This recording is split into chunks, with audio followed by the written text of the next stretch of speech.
Camera one. Hi, and welcome to the Arlington County Board Recess meeting that's going to begin in just a few moments. But first, I'm going to walk you through how it all works.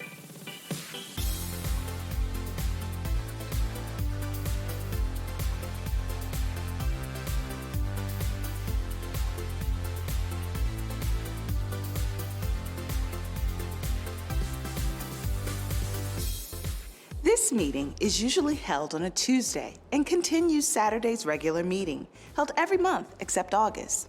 The meeting begins at 3 p.m., sometimes with awards and recognitions, followed by reports from individual board members. The board then may make appointments to advisory commissions before board members give regional reports. County board members represent Arlington on regional bodies dealing with transportation, governance, and other issues that affect the entire region. They report back to their colleagues on the work of those regional groups.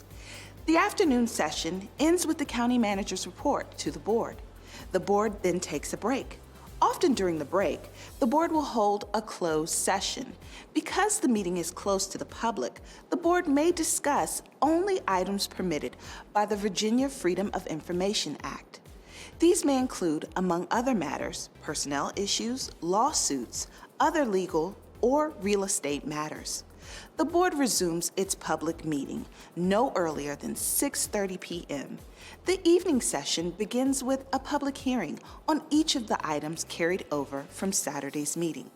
The board may hear from staff, commissions, the applicant, and the public before discussing the item among themselves and voting. No earlier than 6:45 p.m., the board will consider its regular hearing items.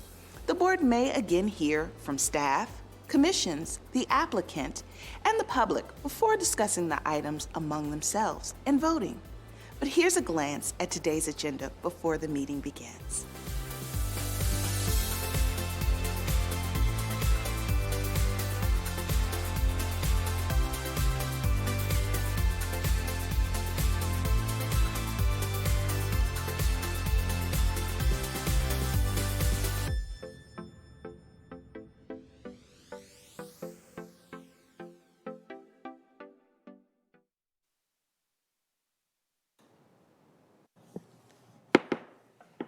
Good afternoon. Welcome to the Arlington County Board recessed meeting of March 24, 2020.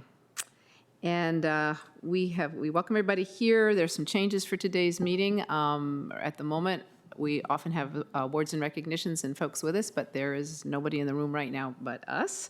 When we have people, as we did this Saturday, we've got strict kind of spacing. You'll notice up here, we are spacing each other at least 6 feet apart. We do that at all times and when we're in back meeting with each other. So just kind of trying to show how we can carry on, but making sure that we do it in a safe way. This COVID-19 pandemic has drastically altered the routines and rhythms of our lives here in Arlington, across Virginia, and indeed the globe. And I think we all know now that life's not going to get back to normal for some time. We do expect to see a large and rapid increase in cases here over the next couple of weeks, and that increase is not going to really level off, that the curve flatten until at least 1 week or more after really strong measures to achieve social distancing, which is really our only weapon for limiting the spread of this virus. So we have to do everything we can to slow the spread of the virus so that our hospitals and medical facilities are not overwhelmed and can continue to function well, to save lives and to treat patients. I've got a couple of graphics that I kind of like. One of them I liked, one of them the manager liked, and I'd like to share those right now and just show you real quickly. They kind of show how it works. We'll see. Oh, yeah, here we go. So this is just shows the huge difference it can make, just a few choices by a few individuals, but it's going to take a lot of these kinds of choices by pretty much everyone to actually stop it. We can try the other graph too, if you can do that, Madam Clerk. There we go, and that's another one, just showing the power of social distancing. We've got to get down to that bottom level. And we're hoping everybody can do this and help us with that. That's why the governor ordered our schools, public and private, closed to the end of the academic year. And we know this is a real hardship for our students and their parents. We're working closely with Arlington Public Schools to get our families the support they need. We're especially focused right now on providing food and support to the growing number of economically vulnerable families. I talk to the chair of the school board, Tanya Talento, pretty much every evening to ensure that they are getting the support from us that they need. We all know COVID-19 has had a devastating impact also on our small businesses, on the people who own them and the people who work for them. We encourage all Arlingtonians, if you can, to support these, like the restaurants that are still able to function by frequenting for carry-out meals. Don't go inside. And we also encourage small businesses to visit the county's COVID-19 resource page for a growing list of resources to help them. We keep working on trying to find other ways to support everyone. And we hope that these resources will soon be bolstered by both state and federal emergency funding. So just another reminder for everybody, maybe you've heard this before, bears repeating. We have to practice strict hygiene. Cannot be said often enough. Wash your hands well and often, in between the fingers, 20 seconds. Wipe down surfaces up here that we're all wiping it down and found the surface has been wiped down about 3 times in the last 15 minutes. Also, just, try not to touch your face. And one thing to remind people, I found myself sniffling a little bit and scratchy throat and thought, oh dear. And then I realized, oh, Libby, this is allergy season. It's beautiful outside. A lot of us suffer from allergies. So if you start to feel some of those allergy symptoms, don't jump to the conclusion it might be coronavirus. We all need to be smart about it. But a lot of people will be suffering from allergies. Small bright spot that I can report, I was on a call with the region with one of the public health officers, and he reported that doctors and hospitals have been reporting less than the usual flu and colds for this time of year, and they're pretty sure that's because people really are washing their hands and trying to be careful because of the COVID-19 virus, and it is having an effect on other things. All of that is really good because it helps relieve the stress and strain on doctors' offices and hospitals. But we still have to do a lot more, which we are now embarking upon doing with so many closures. We still encourage people to get outside safely, stay at least 6 feet apart. If you're walking in a group or playing on a sports team, that doesn't help. But walking or running or biking with adequate distance between you and others really is great. Good exercise, chance to enjoy the beautiful spring weather we're having. Finally, I think a lot of us know that in a time of anxiety and concerns, one of the best ways to get through is to help others. I've been so encouraged, I think we all have, but not surprised at how creative and proactive our community's been in finding ways to volunteer and help. People have organized food drives, they're checking on their neighbors, making grocery runs, trips to the pharmacies for those who can't get out, and so much more. These acts all pull us together as a community, even as the virus has forced us to put a physical distance between us. I encourage everybody, visit the county website or your local listserv to learn more about what you can do to help, or just check on a neighbor and see if they need anything. Together, we're going to get through this, and our county government will continue to provide core services and continue to look for more ways to help those who are struggling. We thank everyone for their patience and their support. And now I'll call on my colleagues for remarks. Who would like to go first? Mr. Dorsey. Thank you, Madam Chair, and thank you for that comprehensive report and also guidance for people as they navigate what is just an incredibly unprecedented time for most of us in looking at the effects of this pandemic. And beginning tonight at midnight, the governor has ordered even more closures and significant limitations and restrictions on most businesses that operate in the Commonwealth of Virginia and, of course, Arlington. The establishment closures and restrictions imposed to corral the spread of COVID-19 are necessary to enable access to care for those who are and become infected with the virus and who experience its most severe health effects. They're also necessary to ensure, as you showed with the graphics, Madam Chair, that we lessen the spread of COVID-19 throughout our community. But of course, this pandemic is not just a health crisis. There are many among us who have already lost their jobs and have seen their incomes dramatically limited. This insecurity extends to current retirees and those who are hoping soon to retire. As a parent of school-aged children, I well understand the challenge we face in providing a continuity of our children's education as well as their own behavioral development without physical access to schools, their teachers, and their classmates. And even if you are safe from worry about a loss of income or health insurance coverage, or you have no immediate retirement security concerns, or you don't have to worry about nurturing school-aged children, we are all adversely impacted by this pandemic. As such, the scale of intervention is going to need to be huge in order to support everyone's well-being. But I know we can do it. And Madam Chair, you outlined some of the ways in which we've already seen our community respond, which have been tremendous.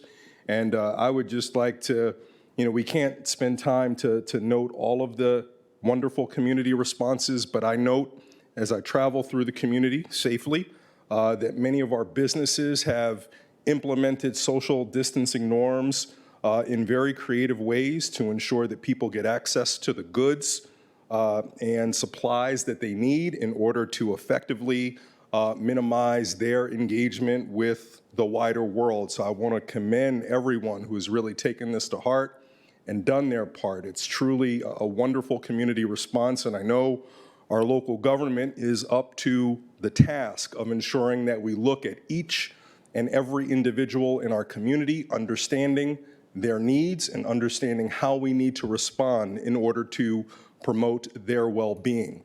And while we certainly do hope that we don't see further restrictions put in place, everyone should at least be comforted to know that we are preparing for those situations to ensure that we can continue to allow everyone to thrive to the best extent possible during this challenging time. Thank you, Mr. Dorsey. Who'd like to go next? Mr. DiFerranti. So just briefly, I appreciate the challenge that's before us, and I think Arlington is rising to that challenge. It's exemplified by our healthcare workers who've been working 24/7, but also in the creativity of the volunteers that are reaching out, trying to make a difference. Our challenge, as I see it, is to get smart as fast as we possibly can on this and as accurately as we can, and then act upon what we learn to prevent the spread of this serious and sometimes, in some cases, deadly disease. So that's our challenge, and we can all enlist in that challenge, and I'm confident that we will. The economic challenge, as Mr. Dorsey mentioned, and as well as Chair Garvey, it's huge. We must acknowledge we're in a new world, and in that new reality that we're facing economically, we're going to have to value every person, and we're going to have to keep that lens that means that those most in need are at the heart of what we are trying to do to serve. So those are just a few thoughts as we approach the coming days. I really do believe Arlington is an extraordinary community, and we can pull together and slow the spread and minimize infections and thereby save lives. That's the challenge, and I think we can do it. Thank you, Mr. DiFerranti. Ms. Crystal. Yeah, thank you, Madam Chair, for the opportunity. I just wanted to flag a couple of more tactical notes with regard to some of our highest risk and highest need families right now. I know the entirety of county government has been focused on some of the most vulnerable people in our community, and want to particularly commend the work of DHS staff, the Financial Assistance Bureau in particular. I believe that number is widespread in our community. To talk to our Emergency Assistance Bureau, but it's 703-228-1350 for anyone who needs it. And in the meantime, we've been doing a lot of conversations, or having a lot of conversations across branches of government about eviction prevention in particular, and just wanted to take this opportunity to amplify that in addition to the state court orders that all new eviction hearings should be suspended, our local GDC, General District Court, has also determined that enforcement of all existing writs of eviction in Arlington and Falls Church have been suspended at least through the 6th of April, and please do stay tuned as more information is forthcoming. Also want to share, as some have seen, and a big thank you to our housing staff, which worked with Ms. Garvey on behalf of all of us to send a letter to our multifamily landlords to ask for their partnership in referring tenants to emergency financial assistance instead of incurring late fees or even threatening evictions. I was really heartened as we received a communication the other day from the Arlington Office and Apartment Building Association that they intend to do just that. We are grateful for their partnership.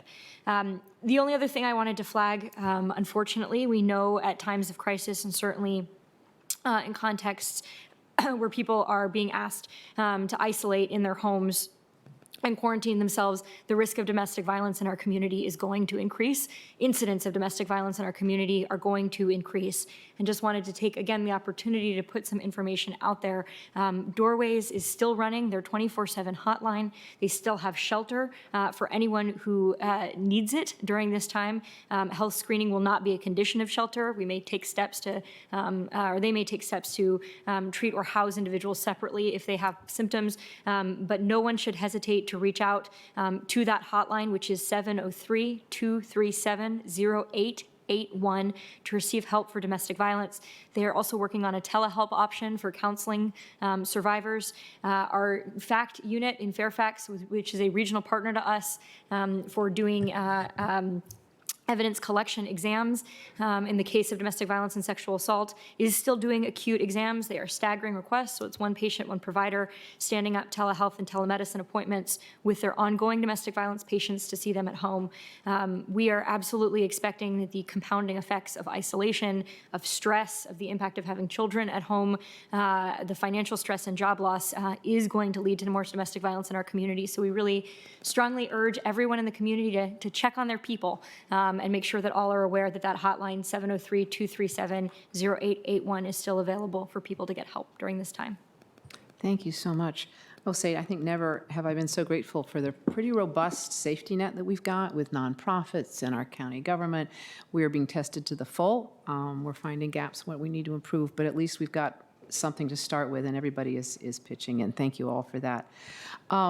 As I think most people know, our colleague Eric Gutschall is handling a health crisis. We continue to send him our thoughts and prayers and emails and notes and cards, which I know he and his family appreciate very much. Eric's our legislative liaison, so I will give a really quick legislative report in his stead. So it seems like a long time ago that we worried about the General Assembly, but it was actually a pretty productive one for us. I did last night, I'll just cover very briefly, participate in a call with the governor. And on that call, the Virginia Secretary of Finance said that the state is expecting a $1 billion shortfall for each year of the next 2-year budget. So the administration very likely is going to be reducing state aid to localities as it begins to rebalance its budget. That's going on everywhere, and we hope reductions will be kept to a minimum and that we'll have some other emergency aid to backfill behind it, but that's yet to be determined. Let's see, on that call, I did ask the governor to help us in expanding our hospital capacity in response to the virus, and his staff is working on that, our request now. I do want to just touch briefly on a few highlights on the General Assembly. While the governor's signature is required on a few things that are out there, we do expect him to sign. One of the bright spots was our transit occupancy tax, and we finally had the sunset clause removed, and that tax provides good income for us from restaurants and hotels. Right now, it's not providing much of that, but when we get back up and running, it will again, and we don't have to worry about it being taken away by the legislature. We're also very excited about the Virginia Clean Economy Act, and if the governor signs it, as we think he will, that will advance several statewide policies that will help us achieve the goals of our community energy plan. Also, the Solar Freedom Bill passed, and that raises the cap on on-site power purchase agreements from 50 megawatts in the Dominion territory, Dominion Energy territory, to 500 megawatts, which is really key to us because the old cap of 50 megawatts was achieved back in 2019. So we really need that to help us continue to increase our use of solar energy and solar systems here. Finally, for those concerned about trees, and it feels like everybody in Arlington is these days, which is good, we did get some good news on tree preservation, passed some legislation to ask the Department of Environmental Quality, a stakeholder group, to study the planting or preservation of trees to help preserve the Chesapeake Bay. And what, in a way, that's about, this has been a priority of ours for a long time. There is credit to meet the Chesapeake Bay requirements for planting new trees, but not for preserving the old ones, which is actually therefore having a perverse incentive for people to cut down old trees so they could plant new ones and get credit. So hopefully we're going to move forward and take away that rather perverse incentive. So that concludes my report. I think, Mr. Dorsey, you have a report on our ITAC committee. Is that correct? Oh, thank you, Madam Chair. It's, the report is consideration of a charter change to the Information Technology Advisory Commission.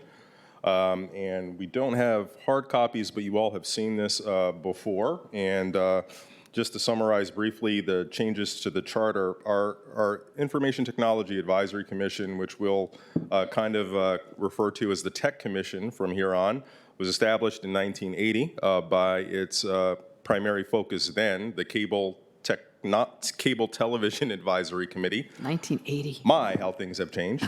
But the charter revision for ITAC is the third or fourth such one in its history, and it's really to align its functions with the direction of our Department of Technology Services, as well as the future of tech in communities, and it's to identify their primary role is to provide guidance to the board when it comes to strategically implementing technology initiatives, assessing our technology capability, issues relating to cybersecurity and privacy, how technology relates to emerging digital economies, how to integrate new and emerging technologies in the public sector, how to provision for digital equity, how to ensure access to open data for our public, and how to engage in public information to all of our constituent stakeholders. And among the many areas of focus, the 11th are the franchise agreements with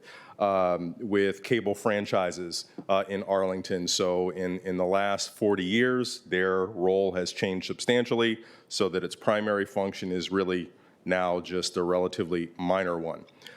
The text is being projected on the screen, but at this point, I would like to offer a motion to approve this change to the ITAC charter.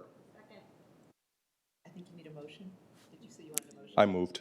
Oh, you moved it. Good. And motion's been moved and seconded. Any further discussion? All in favor, please say aye. Aye. Motion passes 4-0. All right. Anything else, Mr. Dorsey? No, ma'am. Thank you. Thank you. Ms. Crystal, SIDSAC. An even more straightforward even more straightforward amendment to the charge of our Community Development Citizens Advisory Committee is proposed, as this group continues to aim to serve the full interests of Arlingtonians who are in need of economic assistance or maybe low income. They have sought to, or they are seeking to, expand their representation. So they'd like to make the following changes, and we support them in doing that. They'd like to bring in a member of the Human Rights Commission, as well as to create the opportunity to bring in a representative of the PTA, as well as Arlington Public Schools, in their seats, which generally speaking are reserved for those who are serving in an existing appointed capacity.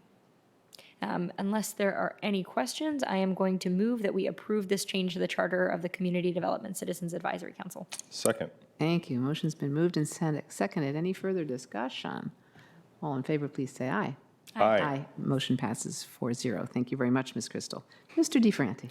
I just wanted to see if we could pull up on the screen. Last Friday, Mr. Dorsey and I, this may from afar look a little bit like a skewed version of Star Trek, but we are social distancing there. And this is over at AFAC with Charlie Meng and his team. And so many have reached out via social media, via emails, about hunger response in this critical time. So we went to see, there's a ton of changes. They've been, as we've seen with many stores, they're spacing out when clients can come. The daytime hours are extended, and the nighttime hours have been limited so that people can come when they have time and safely get food.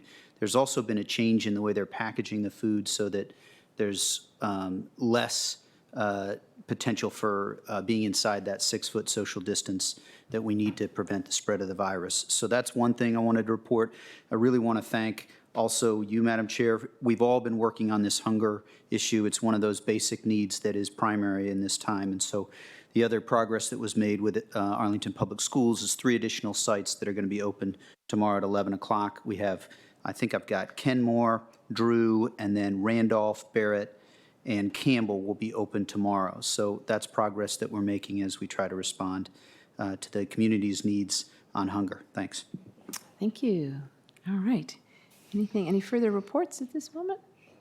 Seeing none, I will move to our advisory group appointments, and this I will This does not require a second, so I will move approval of appointing Kenneth Matskin to the Board of Equalization of Real Estate Assessments for term ending December 31st, 2020. Appoint Todd Yates to the Economic Development Commission for term ending March 31st, 2023. Appoint Claire Noakes and Samuel Rice to the Fiscal Affairs Advisory Commission, and those are both for terms ending March 31st, 2022. And finally, to appoint Christopher Dower to the Industrial Development Authority for a term ending March 31st, 2024. All in favor, please say aye. Aye. Aye.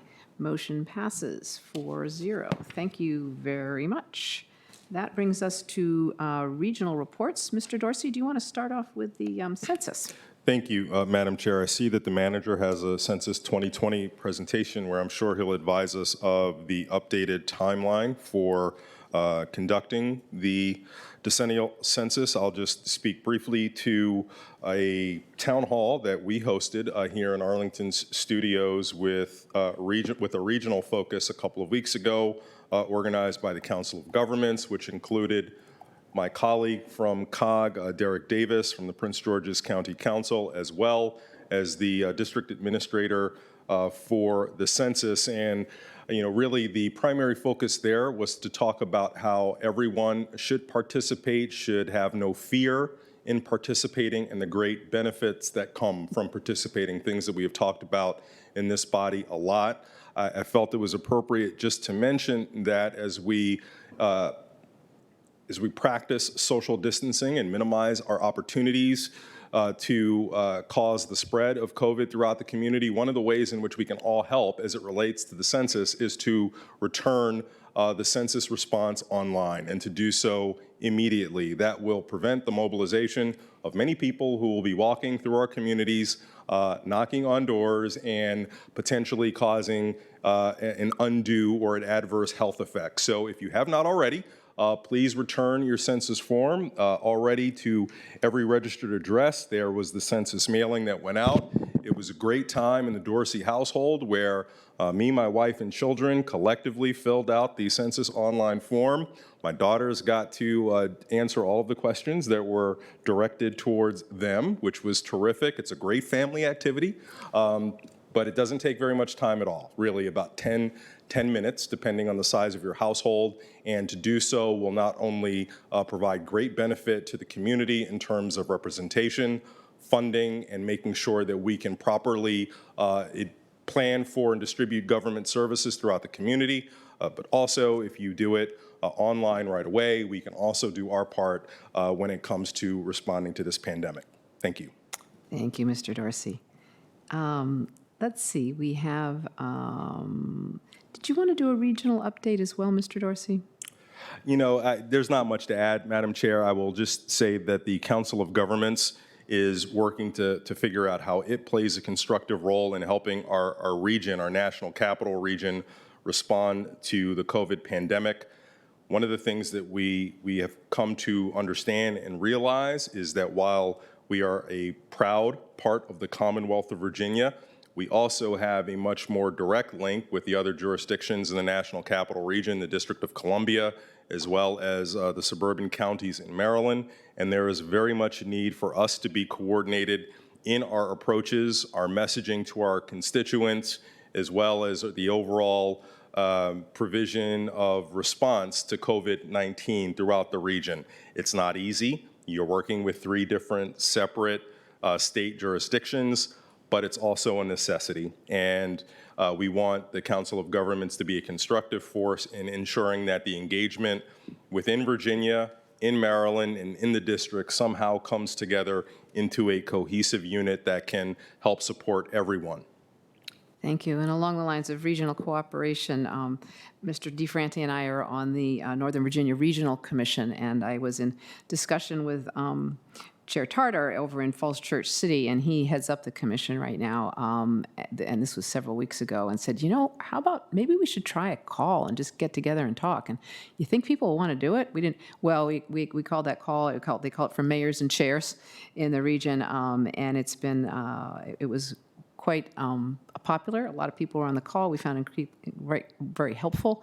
And we've held 2 or 3 since then and are doing it regularly. It's just an opportunity for leadership to kind of come together and not too large a phone call and really compare notes with each other about how we are handling things. Obviously, some of our smaller jurisdictions don't begin to have the resources that we do, and we're kind of sharing ideas. We went together to urge the governor and the attorney general to provide clarification on what's required for virtual meetings, a little bit like we're doing here, and that did, I think, help a little bit finally in getting some clarification that's been helpful, not as helpful as we'd hoped, but it is moving us forward on our ability to do these kinds of meetings, which we're going to need to do for a while to be safe. One of the other things that I'm trying to work on a little bit actually with our school board is both Loudoun County and Fairfax County are delivering their school lunches to children in need by school bus. So the bus is following the regular school bus route. The children are coming out with their families and getting the getting the lunches, which is very different, of course, from what we're doing here. And it's good we've expanded to 3 more sites, but that still leaves a lot of children out in the cold, really, and their families. So we're going to continue to push on that and see if we can find ways to do that. So just wanted to let people know that call is happening. There's a lot of regional cooperation going on. I think when we get through this, we actually will be a lot stronger as a region. But we've got a lot to get through before we get there. So that concludes my report. Anything more on regional reports from my colleagues? No, thank you. All right, great. I think that brings us to our manager's report. Mr. Schwartz. Thank you, Madam Chair. I have 3 items. First is the census update. Second, some more details on what we're doing related to the COVID-19 virus. And then just a brief update on equity. So it's hard to believe, but I did actually find the time to write a little census poem, so here it goes. Great. Yes, please. Can I waive my census in time? It's really bad, but here we go. COVID has us all feeling frustration. What a great time to ensure our county's enumeration. Take a minute or 2 to complete your census form, perfect to do while social distancing is the norm.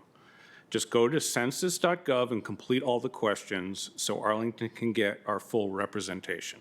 Okay, so. We'll send it to the poet laureate. As someone would say, don't quit your day job, but maybe. It's wonderful, but I think we should get it out. It's great. Thank you. But on a more serious note, Elizabeth Hardy, as you all know, has been working really diligently to make sure that we keep our eye on the ball for this. I have some slides I wanted to go through. Some of these will be very familiar to you.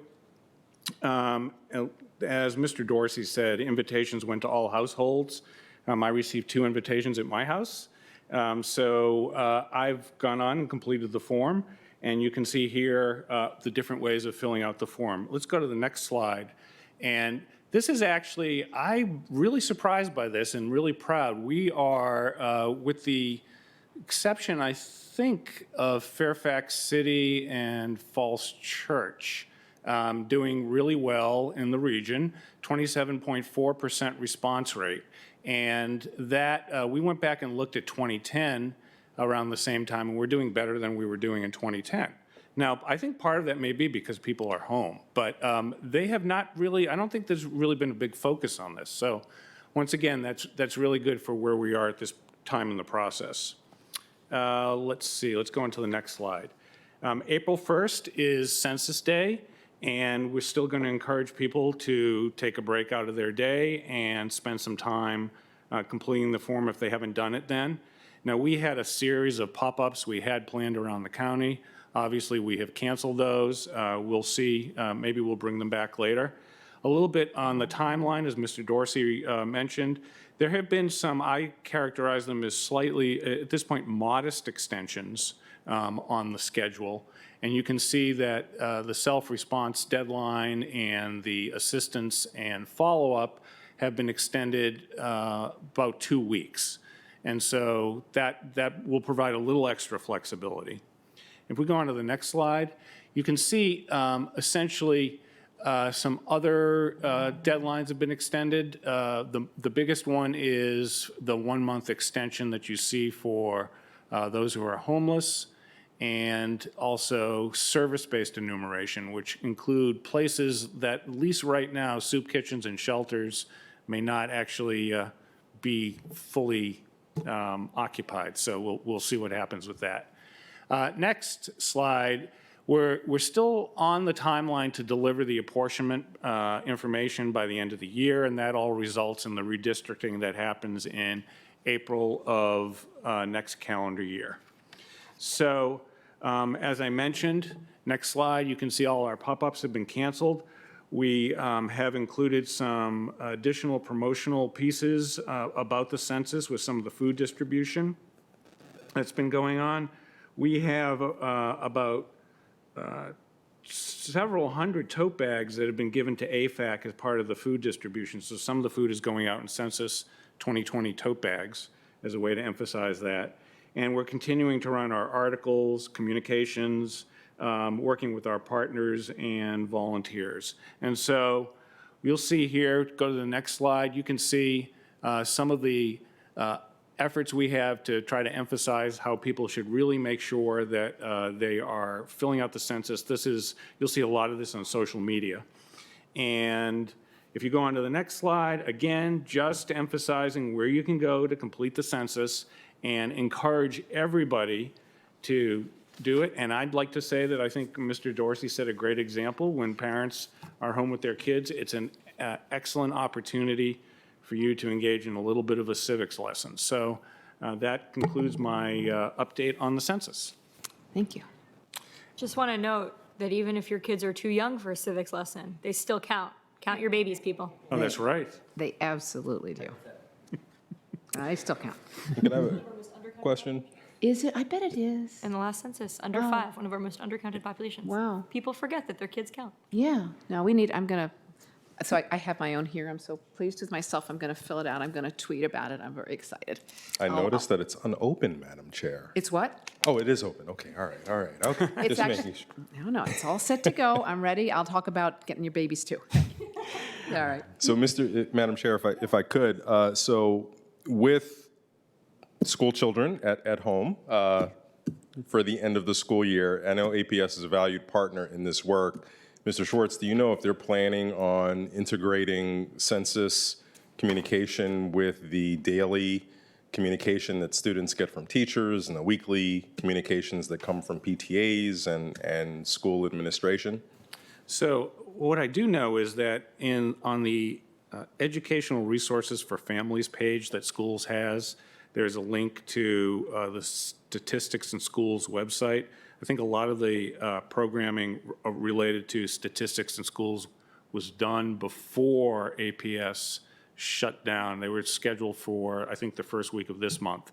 But parents can go to the online resources and find I think, a pretty, useful and thorough set of statistical, when I say statistics, it makes it sound so dry, but it's Yeah. actually a little bit more interesting than that. So that's all online as a resource for parents. Maybe call it fun with numbers.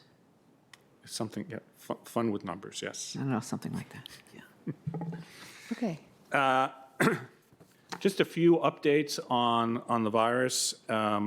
We have, as of this morning, the number of positive tests we've had in the county is 39, and that's numbers bound to grow. We have, when we announced last week, when we declared the emergency, that we were going to cancel all special events through the second week of April. Now we've extended that another week. I'm not particularly optimistic that at any point soon we'll be picking up the special events. But anybody out there who had a permit, there's information on our website about how to go about handling the cancellation of that. We had our first positive test for a firefighter, and while not unexpected, it came a little bit earlier than we thought, and we've taken we've consulted with the state, and also the fire chief is talking to the workforce. This particular person who tested positive did not exhibit any symptoms in the workplace for 36 hours, so there's a slightly different protocol than if he or she had experienced something. So that information will be shared by the fire chief with the fire department workforce this afternoon. We have had, and I know, Madam Chair, I wanted to thank you specifically. I know everyone on the board's been doing a lot, but we've had some very intensive conversations with our partners at the state, focusing on surge capacity related to Virginia Hospital Center and our medical capabilities. And I wanted to say that Virginia Hospital Center has been a phenomenal partner for us. The testing still goes on the North Quincy Street property across from Washington Liberty. And the hospital, I know, is engaged in a lot of efforts to increase the capacity at the hospital, and I'm optimistic they'll do whatever they can within their means. But we also know that if the illness takes its regular course, as we've seen in some other countries, that they may at some point in the not too distant future be overwhelmed. So we're working with our state and federal partners on adding some capacity in the community. Another item I wanted to mention is that our ART bus system, right now we're down to 4 routes. We've been experiencing about 25% occupancy on our ART buses. It's been steadily going down every day, so that's where we are right now. We have encouraged people. As a matter of fact, the only way to get on the bus will be through the rear door. That makes it a little bit easier for the bus driver and people to maintain 6-foot distance. And also, we are not charging any fares, which is consistent with what the metro system is doing. One other note related to some of our services, we had our Department of Environmental Services was informed by our trash hauler, American Disposal Services, that they would no longer be picking up bulk items.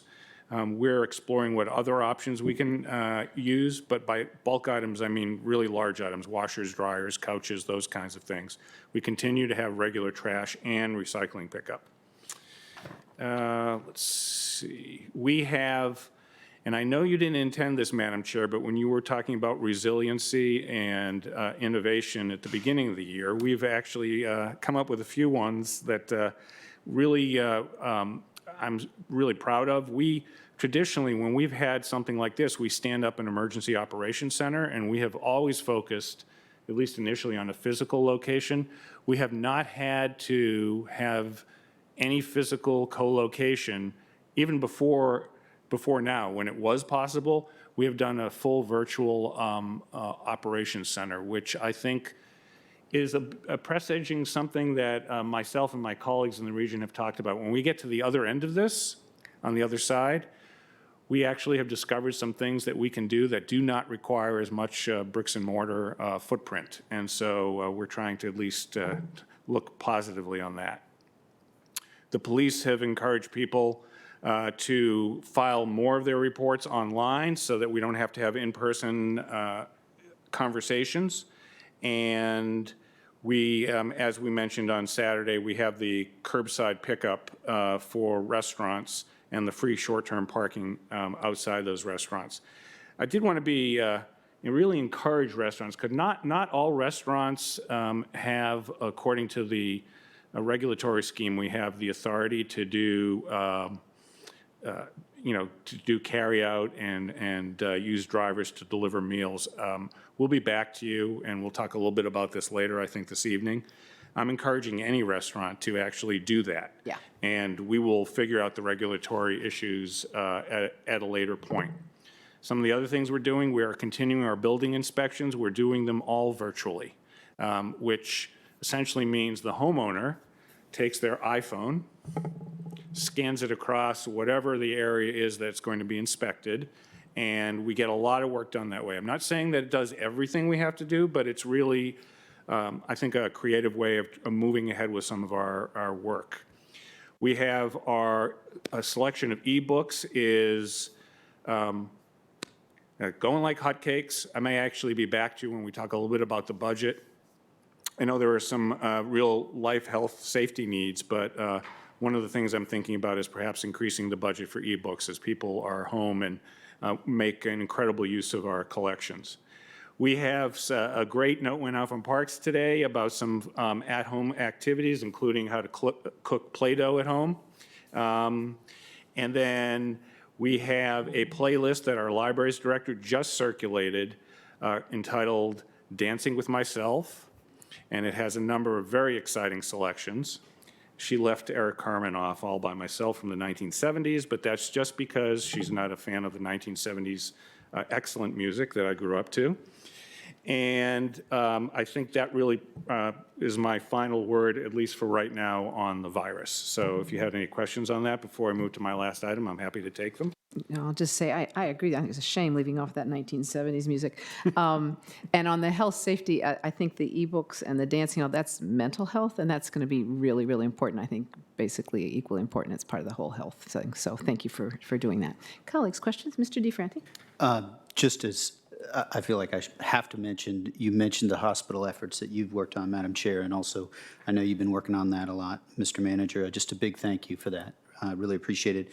And then I think it's been said in different contexts, but I believe that still there's the daily task force meetings that are happening each day that you're working on, and you have an emergency team. And so I think we've said that in writing, but I always feel like it could be worth mentioning. And then last, with respect to the firefighters, DC had a larger quarantine, and so just thinking of them in addition to our healthcare workers and all of our staff. Thank you. Appreciate it. Thank you. Mr. Dorsey. So question, Mr. Manager, I'm mindful that we want to make sure that we communicate messages clearly and make sure that they're well understood. One of the areas in which there's been some confusion is about the order to close playgrounds and trails. And just to be clear, what we mean by that is simply that trails and playgrounds are not immune from our social distancing norms that we are trying to impose. It's not that they are in fact closed to individuals who are not in groups who are practicing social distancing. Is that a fair way to describe it? Yeah, I would actually encourage people if, they want to go for a walk with their dog on the trail, that's perfectly advisable and good. People should not be congregating in groups in the parks. But if you go and you look at the release we sent out, we were encouraging a lot of self-reflective walks and self-reflective gardening, and people should still get outside and use our trails. We have any parks where there's a space that we had a lock where we could lock it. We've done that, but there are still a lot of spaces available for people to roam about, and I think that's still important. And we're going to constantly take a look at that and examine the status of that, because that was one of the hardest things I think we've done so far, because we've talked about reaching the right balance, and I think that right now where we're going, I will say in hindsight, I know that we will have made some bad decisions. This may end up being one of them, but we'll just have to see. We're going to be flexible about this taking a look at it every week to see where we are. Thank you. Thank you for bringing that. I think one of the bright spots right now is it's so beautiful outside. I mean, it's just a beautiful time of year. Ms. Crystal, did you have anything? No? Okay. Anything else for the moment? All right. Thank you very much, Mr. Schwartz. The last item was just a quick update on equity. I know normally each month we have someone from the GARE cohort with COG come here, and the Council of Governments and their cohort has gone ahead and modified their program to a virtual session for this month.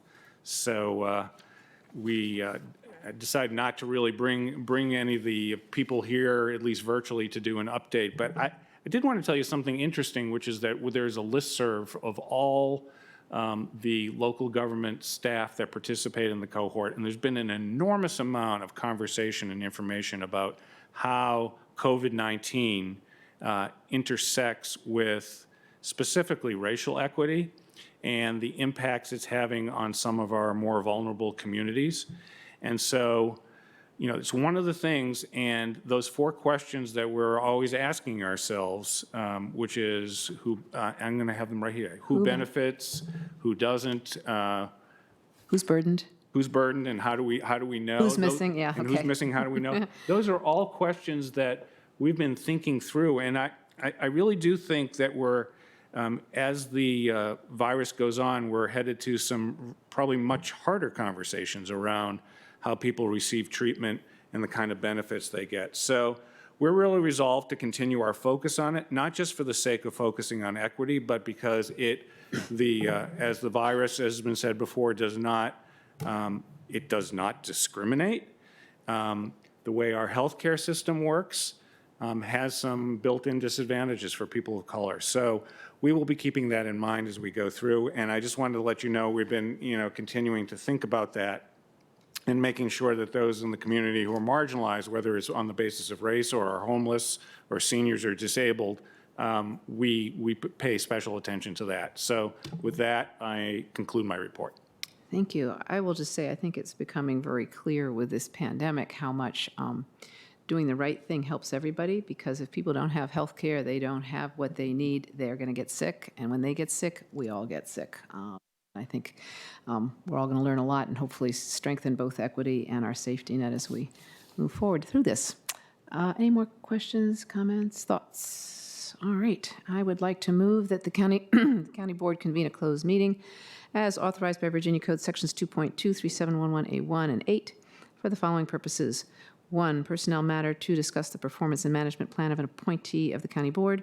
Consultation with the county attorney concerning the FAA's proposal to establish a new flight procedure for departures from National Airport.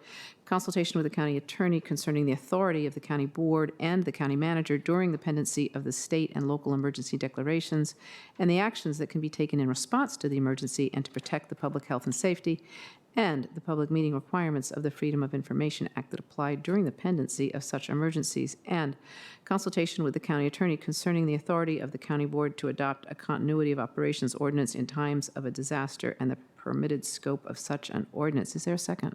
Second. Motion's been moved and seconded. All in favor, please say aye. Aye. Motion passes 4-0. Just to say unto our counsel, you can really say that an attorney wrote this. Thank you, Mr. McIsaac. All right, we're in closed session. Mark, I had meant to ask,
right, board is reconvened in open session. I will move that the members of the county board certify that at the just concluded closed session, only public business matters lawfully exempted from open meeting requirements under Chapter 37, Title 2.2 of the Code of Virginia, and only such public business matters as were identified in the motion by which the closed meeting was convened were heard, discussed, or considered by the board. Is there a second? Clerk will call the roll. Mr. Dorsey? Yes. Ms. Garvey? Yes. Ms. Crystal? Yes. Mr. DeFerranti? Yes. All right, motion passes 4-0. Welcome, everybody. As you can all see, we're continuing to implement our strict social distancing policy. Thank you all for being here. I do believe we might have do we have a Spanish translator with us today still? Not today. Okay, all right. We do ask folks, stay distance. There's hand sanitizer over by the podium. And if you come to speak, we ask you to, stand at the podium, try not to touch it. And when you're done, you might want to use the hand sanitizer. There is a button to bring the podium up and down, and you can use that. We have got applicants and some commission representatives working remotely, which allows everyone to spread out. And there is, we'll see how it goes. It went pretty well on Saturday. Closed captioning is provided on the overhead screen, as well as hearing assisted devices, I think. If you've got trouble hearing, talk to our clerk.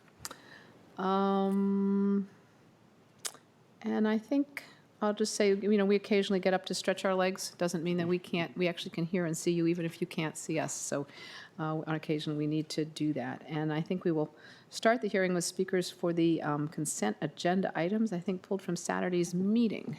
Madam Clerk, we have some speakers. Yes, we do. Our first speaker is Scott Pedowitz, followed by Jim Harris. Thank you, Madam Chair and members of the board. I am Scott Pedowitz, the Government Affairs Manager at the Arlington Chamber of Commerce. First and foremost, I want to thank the board for removing item number 33 from the consent agenda for consideration this evening. I have come to discuss beyond what we put in our letter about why this item is not ready to be advertised. Staff has not made outreach to impacted industry for this item. We received a courtesy heads up earlier this month, but that's the extent of the outreach that has been from staff, no direct solicitation of feedback. And as such, staff have not vetted the item.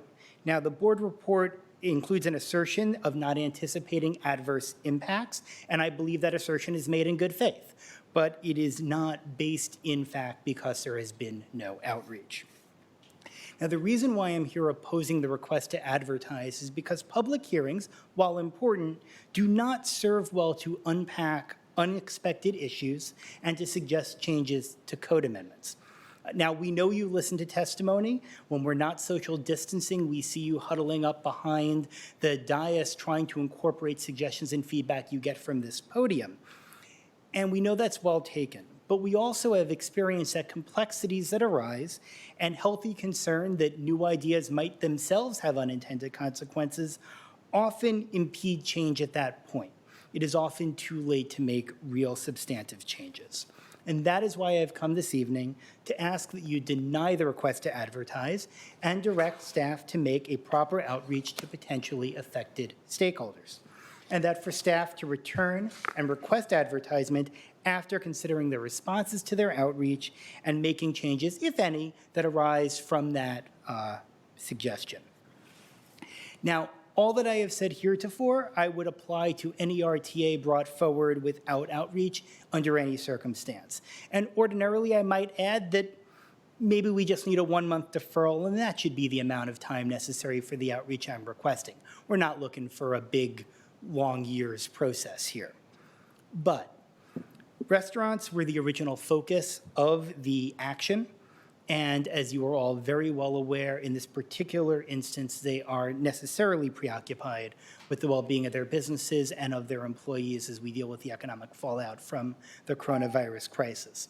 So I would like to append to my request a further ask that staff delay outreach until the COVID crisis abates so that it can receive the proper attention from all stakeholders and we can really come back and advertise the best possible item. With my remaining 13 seconds, just want to thank everyone in county government for all your hard work, and we will continue to work with you as we navigate these waters together. Thank you very much.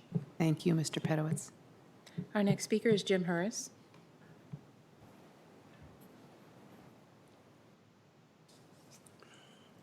Good evening. I'm not here about noise from restaurants.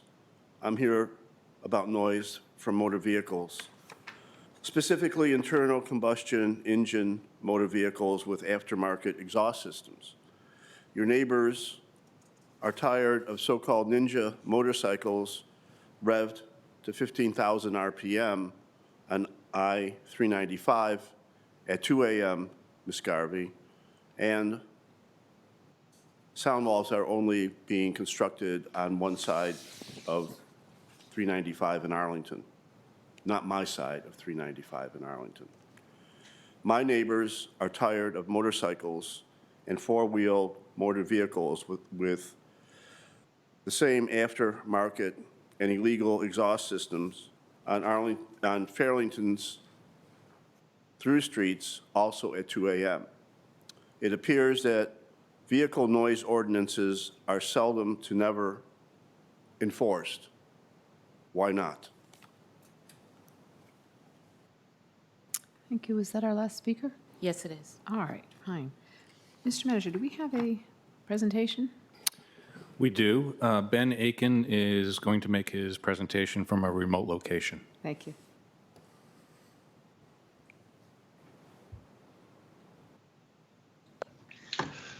Hello, Chair Garvey, members of the County Board.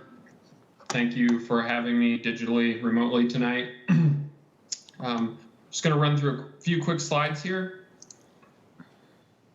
In the interest of respect and sensitivity to the current climate articulated by Mr. Pedowitz in his public comment for small businesses and particularly for restaurants and entertainment venues, I'm noting that we're offering a revised recommendation for your consideration this evening. This would allow the board to hear these changes in June rather than April, but would not require you to, but would allow the request to advertise to move forward. Just noting the change of dates for the hearing. Regarding the proposed changes, they are being recommended following a review of our noise ordinance by an interdepartmental staff and the county attorney's office. We essentially asked ourselves the question, is our noise ordinance an effective tool to abate nighttime noise? And the answer was no. As such, we are proposing changes because our ordinance is ineffective, and we have had no functional civil enforcement or violations issued since it was last updated in 2014. The present issue and reason for why this item has been pulled from the consent agenda is to discuss the appropriate level of engagement concerning these proposed changes.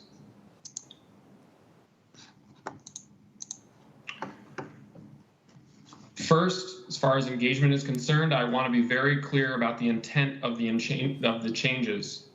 For restaurants or other businesses that work proactively with the Arlington Restaurant Initiative and other county agencies that have a history of compliance and share the goals of being a community partner, our proposal will not impact their operations. Enforcement is not meant as a starting point, but it is a necessary option when relationship-based approaches are unsuccessful. In terms of our approach to engagement, business outreach and the ARI model is built around communication. The message delivered by ARI is the same one these ordinance changes are meant to distill and clarify, which I will summarize as work with us, talk to us, and be a good neighbor. This means that members of the business community, the same ones who should be familiar with the noise ordinance, are already aware of the expectations for what constitutes acceptable behavior through their partnership with ARI and with county agencies. If they aren't meeting those expectations, then these changes will provide the tools for necessary enforcement.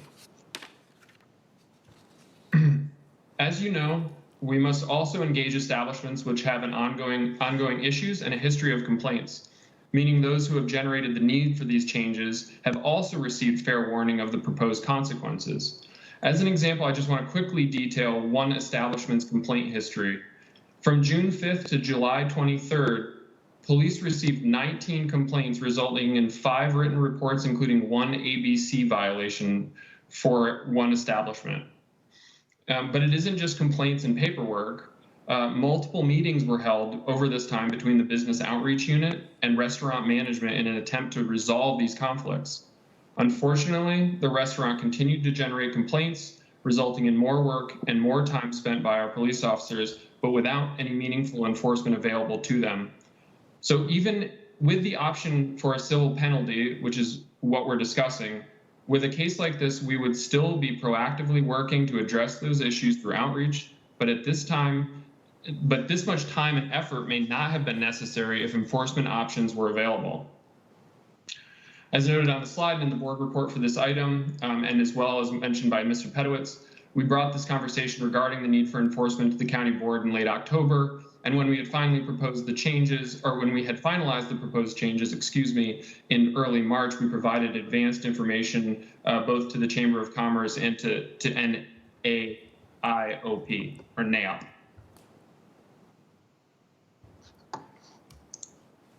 So in terms of next steps, if you choose to accept this revised county manager's recommendation and allow additional time between the advertisement and hearing, we will plan to repeat informational outreach to establishments, noting that we'll likely need to do this through virtual communication, email, phone, et cetera, to get this message out.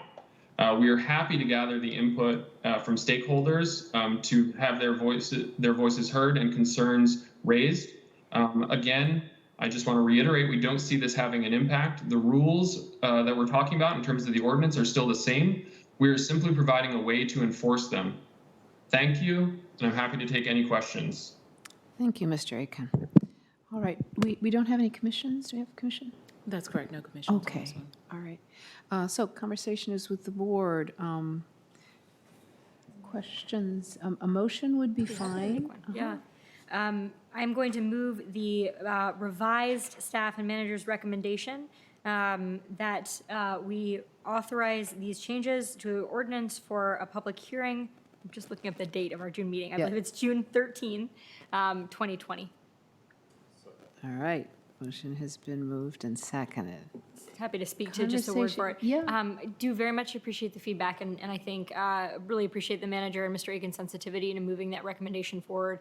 The only note I'll make, just in terms of communicating any expectations I might have for the coming months, I think Mr. Aiken's final comment is the one that is most relevant. This is really not a change to what we're enforcing. It's simply creating enforcement of an existing ordinance that will not change. And so I don't think that we are, by advertising it, creating potentially any new burdens on folks. We're just changing to make it more effective about how we follow up for the laws that currently, or the ordinance rather, that currently apply. So I think some additional outreach would be helpful. Certainly want to advertise this at a time when our community is feeling a little more capable of engaging in, or is more capable of engaging in public discussion, but didn't want to inadvertently signal that I thought that this was a problematic amendment ahead of us. Thank you. Mr. Dorsey. Thank you. I'm pleased to support this. You know, this really, to me, doesn't require an extensive level of community engagement. There are really only 4 substantive changes to the ordinance that I see, that we allow for violations to occur not by the day but by the hour, that we identify specifically who the responsible parties are for a noise issue emanating from a premises, that we do provide the opportunity to seek injunctive relief, and that since we are increasing the ability for fines to escalate by the hour, that we be able to recoup full costs in the event that they exceed general district court levels.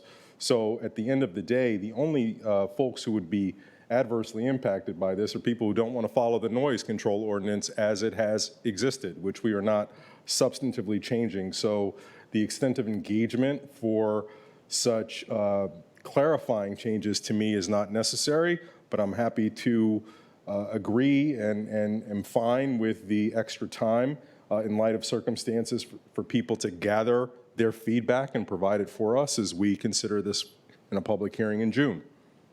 Thank you. Mr. DeFranti.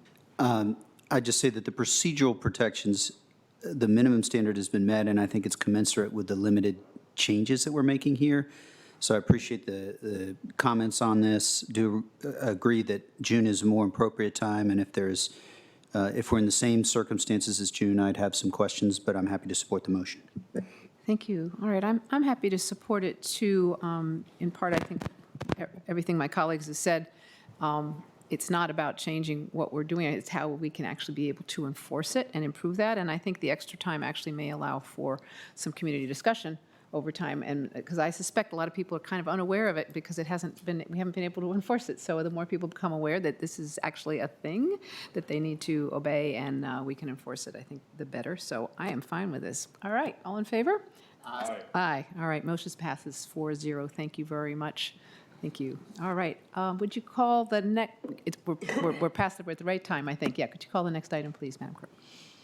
Items 39A through D, SP 53, site plan amendment to renovate the existing hotel units and construct 3 new residential buildings with modifications of use regulations located at 1401 Lee Highway. B is a master transportation plan amendment to add new sections of North Nash Street and North Meade Street on the subject property north of Lee Highway and associated ordinances of vacations and encroachments.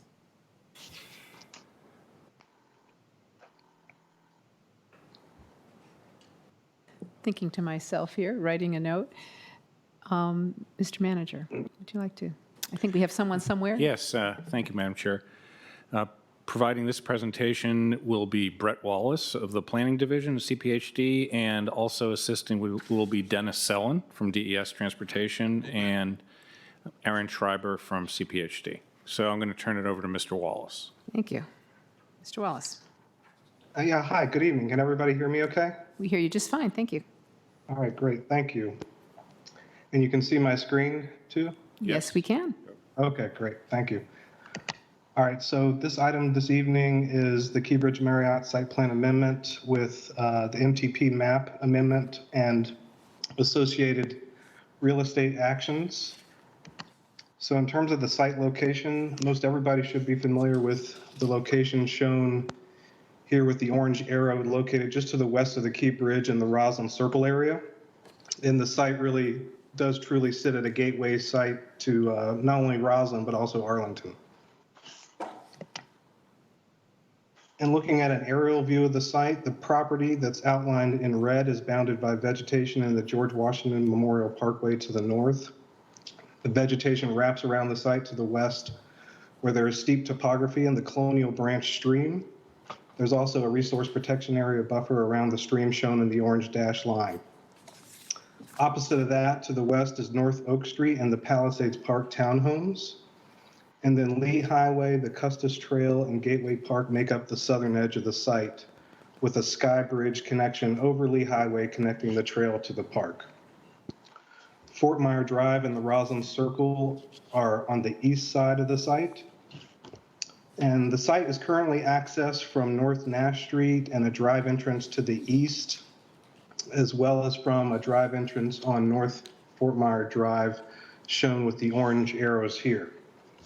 I will point out that the National Park Service owns land on the north, east, and west sides of the property. The site itself is currently occupied by the hotel, above-grade parking garage to the west, and surface parking on the east, with a total of 522 surface and structured parking spaces. And the existing hotel currently has 582 hotel rooms. This is just another aerial view of the site. So again, you can see the above-grade garage on the west side and the existing hotel. And then I've indicated the National Park Service property line on the east side on Roslyn Circle. Here's another aerial view looking south. So here you can see the Colonial Village branch stream. The stream watershed originates in Clarendon and is daylighted here before it flows into the Potomac River. And here's some additional images from down in the stream valley looking back to the hotel garage in the left image. There are some unique rock outcroppings, some small waterfalls, and standing pools of water. And here's some just additional images of the site. The image on the left is an aerial view looking west. So you can see that drive entrance off of Fort Myer Drive to the surface parking lot. And the image on the right is a view from the Custis Trail, which was recently completed looking west. And you can see that sky bridge over the highway.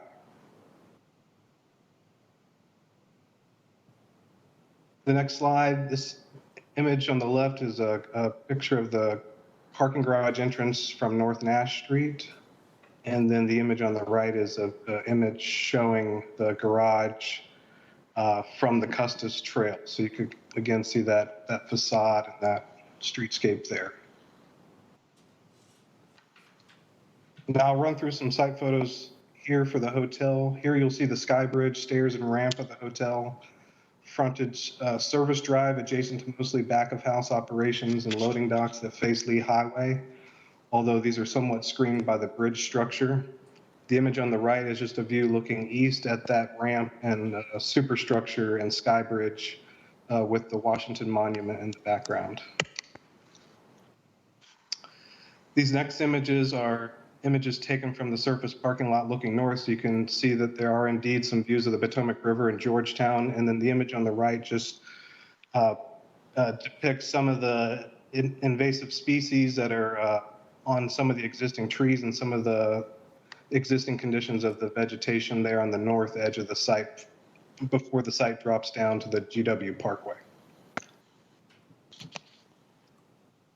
So in terms of the existing GLUP and zoning, the site is currently zoned CO 2.5, which allows 2.5 FAR office, commercial, 115 units per acre residential, or 180 units per acre hotel. The GLUP, the site is designated high medium residential with densities permitted up to 3.24 FAR residential. And I do want to point out that the applicant is not requesting a change to the GLUP or zoning with this site plan amendment. In terms of policy guidance, the Roslyn Sector Plan adopted in 2015 is the most recent document that provides guidance for the site. Here on the front cover illustrative, you can even see the Marriott site on the bottom right shown as remaining undeveloped. The sector plan recognizes the importance of the Northern Gateway area for Roslyn, and the plan includes an action item including a planning effort for this area to address relationships between the Esplanade, riverfront access and boathouse opportunities, the Mount Vernon Trail, Custis Trail, Gateway Park, potential air rights, and Key Bridge pedestrian bicycle improvements. No specific timeline has been established to date for the initiation of this study. As part of the LRPC review process, staff reviewed the Marriott site within the context of the Northern Gateway area, also looking at the vision, principles, major goals, and policies of the sector. The outcome, we think, influenced a lot of the site plan improvements you'll see tonight prior to starting the SPR process. In terms of the master transportation plan, there are several bicycle and pedestrian elements proposed with this project that are supported by the MTP POB, include bicycle facilities, implementation of Port Roslyn along Fort Myer Drive, provision of new on-street and off-street bicycling facilities, a capital bike share station on site, and appropriate support facilities, interior parking, locker rooms, and visitor parking. In terms of pedestrian facilities, the applicant is proposing removal of the Sky Bridge, ramps, and superstructure that's also called out for in the sector plan, proposing an increased width of sidewalks along Fort Myer Drive, and then the removal of the drive entrance from Fort Myer Drive at Roslyn Circle, which was also requested by the National Park Service. In terms of the site plan proposal shown here, includes a renovated 12-story hotel with 455 units, and I will point out that the hotel units are being decreased by 137 units to 445. So the proposal also includes 3 new 16-story residential buildings, the West Residential that will sit on top of the existing parking garage with 300 units, and the East Residential, which is essentially 2 towers sitting on 1 podium with 151. The addition of 2 new streets with public access easements, public open spaces, again with public access easements.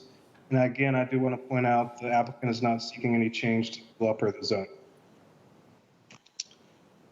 This slide provides more detail on the proposal, including the modifications requested for such as density exclusions, storage, and mechanical spaces.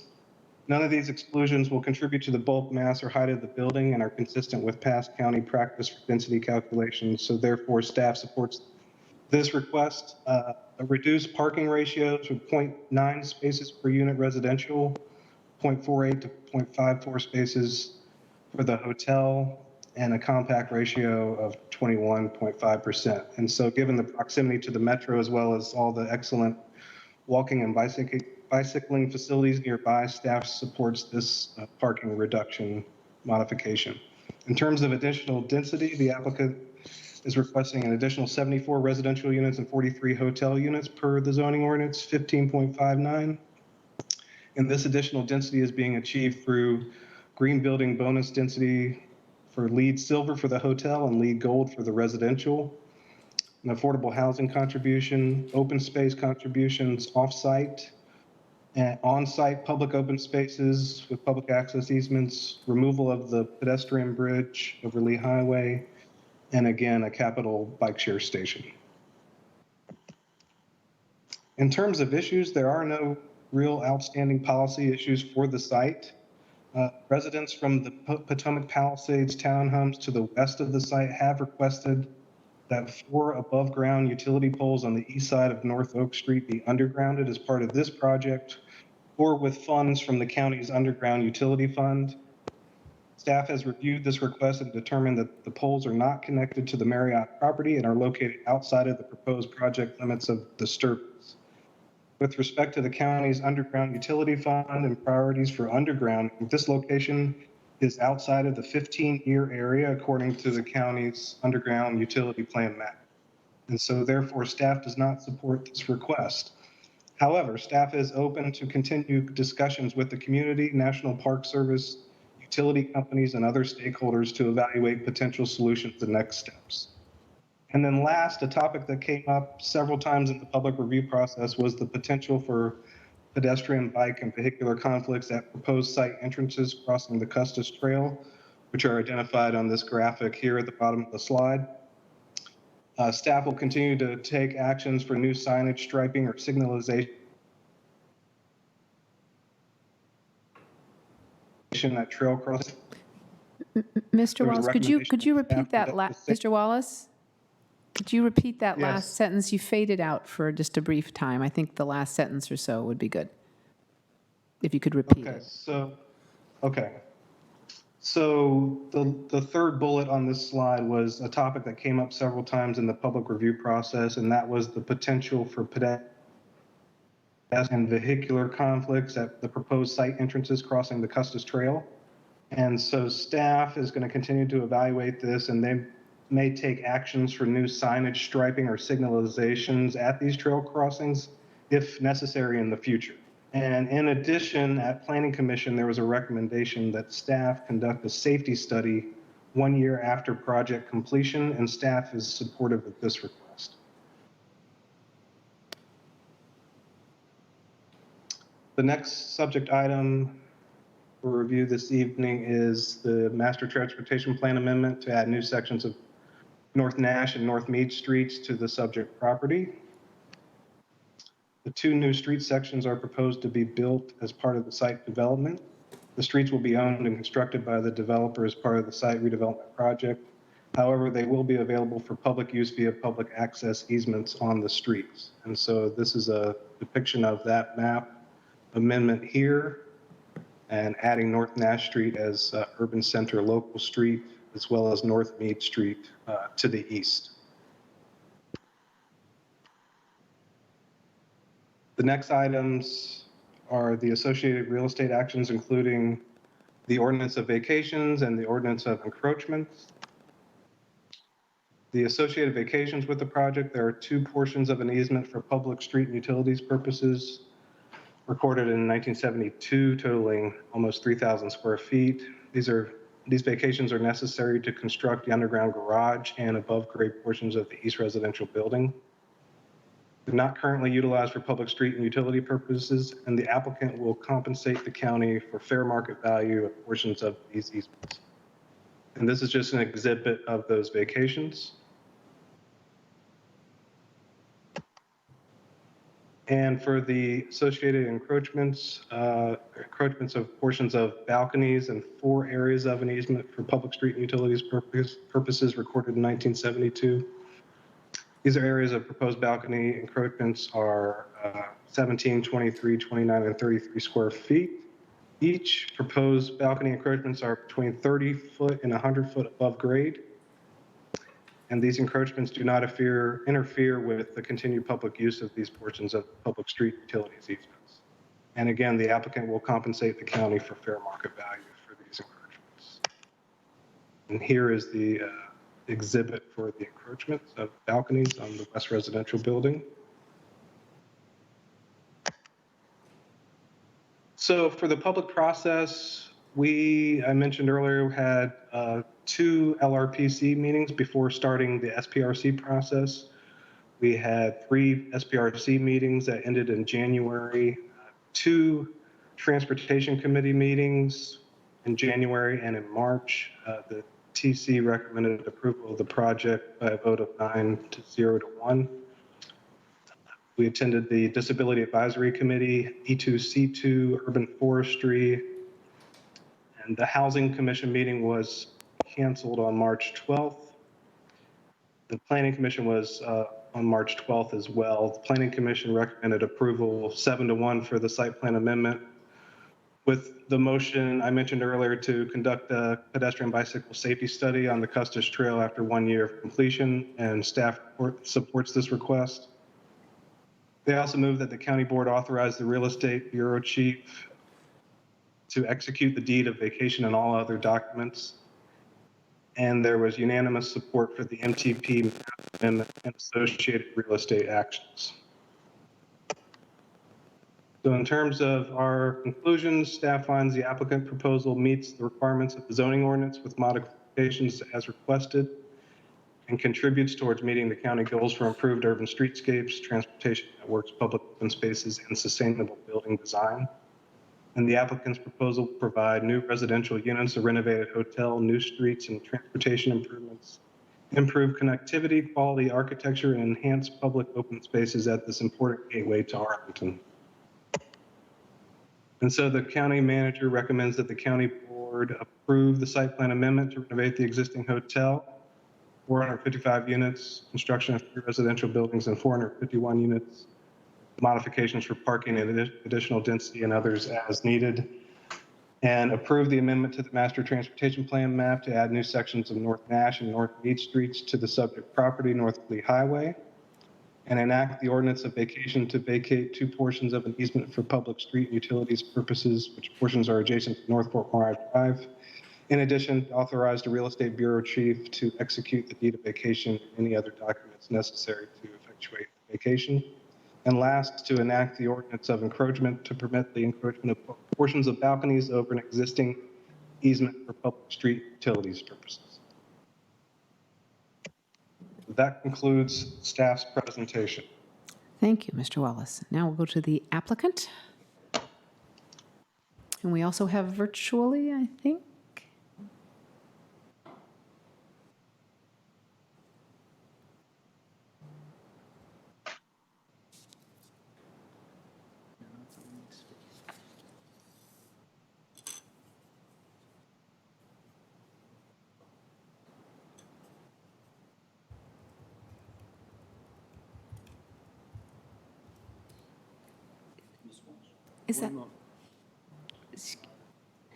Is the applicant here? They're They're having problems. Okay. They're We'll online. wait. Madam Chair. Hi. Yeah, we recognize your voice, Ms. Walsh. Although I see right now the little icon says you're muted, so you might, if you want to continue talking, undo the mute.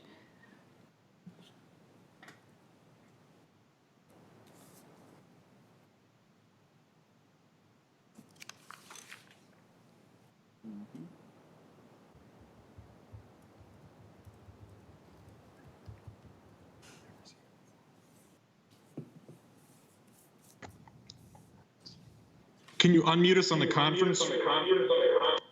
We can hear you now.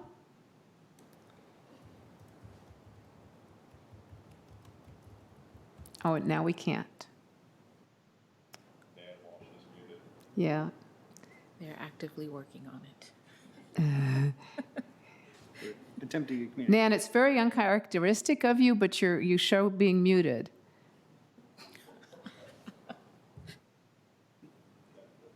Oh, I'm sorry. I've known Nan a long time. Can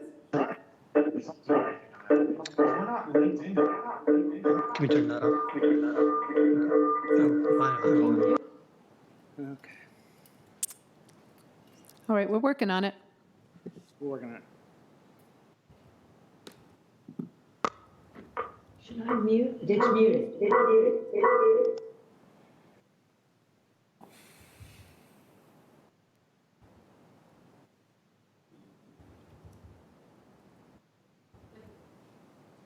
I'm sorry. My mic off? Okay. Okay. Okay. Okay. Okay.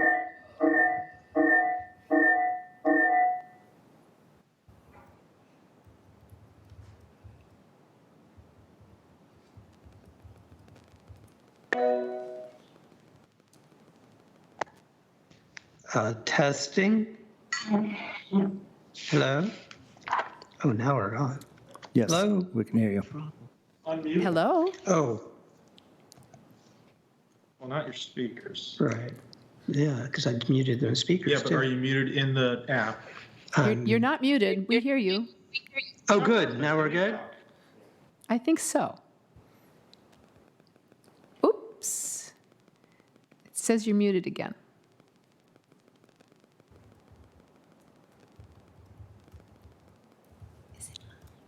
Madam Chair, you can hear me now? I can, Ms. Walsh. Oh, I'm Very sorry well. about the technical difficulties, but we're all trying our best. No, we are all learning. No necessity of I'm apologies. very Go sorry. ahead. Madam Chair, I'll introduce the items, members of the board. For the public record, my name is Nan Walsh, and I am really honored to be speaking on behalf of Woodridge Capital, the owner of the Key Bridge Marriott property. We have a super abbreviated presentation for the board this evening with emphasis on architecture, landscape and open space, and circulation. Our design team has focused on celebrating the site's natural, historic, and geographic significance, as you will see in a moment. Maurice Walters and Gary Handel, our two lead architects, will present this evening. As we move into board discussion, I will be available to quarterback responding to questions directed to the applicant team, as we are all in remote locations. With that, Madam Chair, I'd like to turn it over to our first lead architect, Maurice Walters. Thank you. Thank you. Mr. Walters. Hi, good evening. It's a pleasure to be here representing kind of a large, very talented design team. In addition to myself and Gary Handel, we also have Cooper Carey Architects on the hotel and Omi Van Sweden Landscape Architects and Vike as our civil engineers. So I'll start to walk you through the site.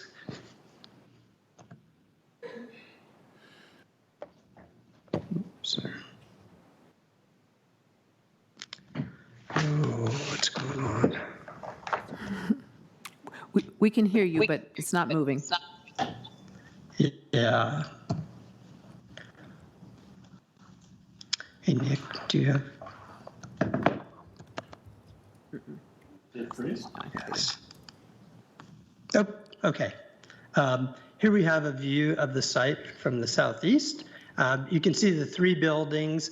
The eastern building, as Brett described, sitting where the parking lot was, as well as the new Eastern Park.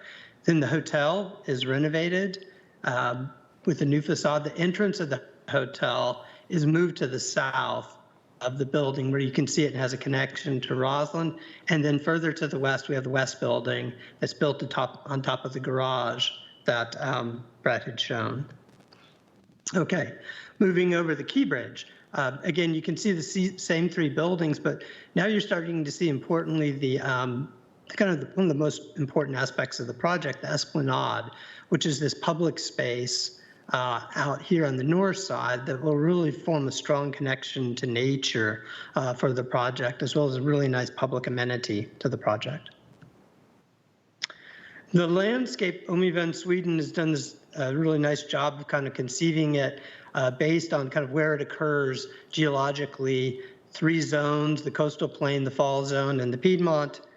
And then that influences the selection of materials and textures and planting within the landscape. And we'll kind of quickly look through those in a little more detail. So starting the site, there's 5 kind of primary ground level public spaces, as well as there's a 5th one that we'll see that is inside the west residential that's elevated. But starting the Esplanade on the north, we'll look at that in more detail. We have the new Nash Street, which will be a shared street or tabled street in the middle. We have a new lane across the front of the site that will create the entrance to the hotel. And then the new Meade Street, which is also a shared street, and the new East Park on the east side of the site. So looking at the Esplanade in a little more detail, this is the area, the hotel is reoriented so that a lot of spaces open up out here. There'll be a new restaurant with a terrace that'll open up. The lobby will open up to the terraces, the pre-function and the hotel ballroom. They all will have terraces. That naturally sits about 2 feet above the grade out there. So there'll be a slight slope with a few sloped sidewalks and small stairs leading down to an intermediate zone with a water feature and seating for the public. And then you get to the actual Esplanade, which will have kind of 2 components. One will be a 10-foot wide 2-way bike path across the back of the site. And then outboard of that will be an 8-foot wide pedestrian path. Looking at the east part, here you can see where the buildings are arranged, and Gary will explain a little bit more, but it's arranged to kind of form this kind of amphitheater type space out facing the public. The existing sidewalk along Fort Myer will be widened to 14 feet and straightened out. There will also be a new 13-foot wide shared path along the north side of the building that will tie into the Esplanade we just talked about. And then lastly, during the SPRC process, we introduced a little pocket park off of the Custis Trail that will contain a capital bike share station. So getting into the architecture, the West Residential, here's kind of a little closer view. It has kind of 2 wings in an L shape. The north-south wing, 16 stories, and that 16 stories is 13 on top of the existing 3 garage. The primary form of that building is a series of kind of sawtooth bay windows and balconies that provide the residents these really tremendous views out to the river to the north. And that facade's kind of symmetrical. It's the same facade on the west side also. Okay, moving down to the ground plane, as Brett explained, this is the condition when you enter the site on Nash Street today. You're kind of immediately confronted with this existing 4-story building, and you have to very quickly turn if you're in a car to get into the garage, or it's a very, very steep kind of non-accessible sidewalk. So that will be greatly transformed. That building's removed. Nash Street very gently enters the site. At the front of the site will now be the lobby for the West Residential. And then the entrance to the garage is moved way far up to the north. So it'll allow much more gentle entry for vehicles to queue and get into the garage graciously. Also, again, you get another viewpoint of the kind of sawtooth facade looking to the north. And then the kind of, there's a primary kind of tower form at the corner here that will be clad in terracotta. Moving around the building to the west on the Custis Trail, looking at the building, you see that the east-west part of the building tapers down to 12 stories. And during the SPRC process, we kind of refined that facade. I think it got a little nicer. That building does sit on top of the existing garage, and we're going to go to the next slide. So if you see the bottom right-hand corner, or you remember the photos Brett showed, the existing garage there is about a 2-story solid concrete wall, and it does have a planter on top of it. So what we want to do is kind of rejuvenate those planters and replant them. And then on the solid concrete wall, it's to plant a green living wall, which will create this really special amenities. You travel by on the Custis Trail, you'll be able to see that. And there's a few examples of exterior green living walls on the right, just to give you a feel for how nice that will be. Moving around onto Nash Street, we worked in the SPRC process with HALRB, has a wealth of really wonderful images, historical images of the site. both the trolley lines on Lee Highway as well as different images of the brewery. So we came up with this concept where there is some of the garage on Nash Street to clad it with we will etch these images on perforated metal panels, and the public will be able to see them and enjoy them. We can have some little interpretation things to explain them. So we'll continue to work with HALRB to kind of just pin down the exact right images. And then as we move farther on Nash Street to the north, currently the north side of the garage looks like this. It's being reclad.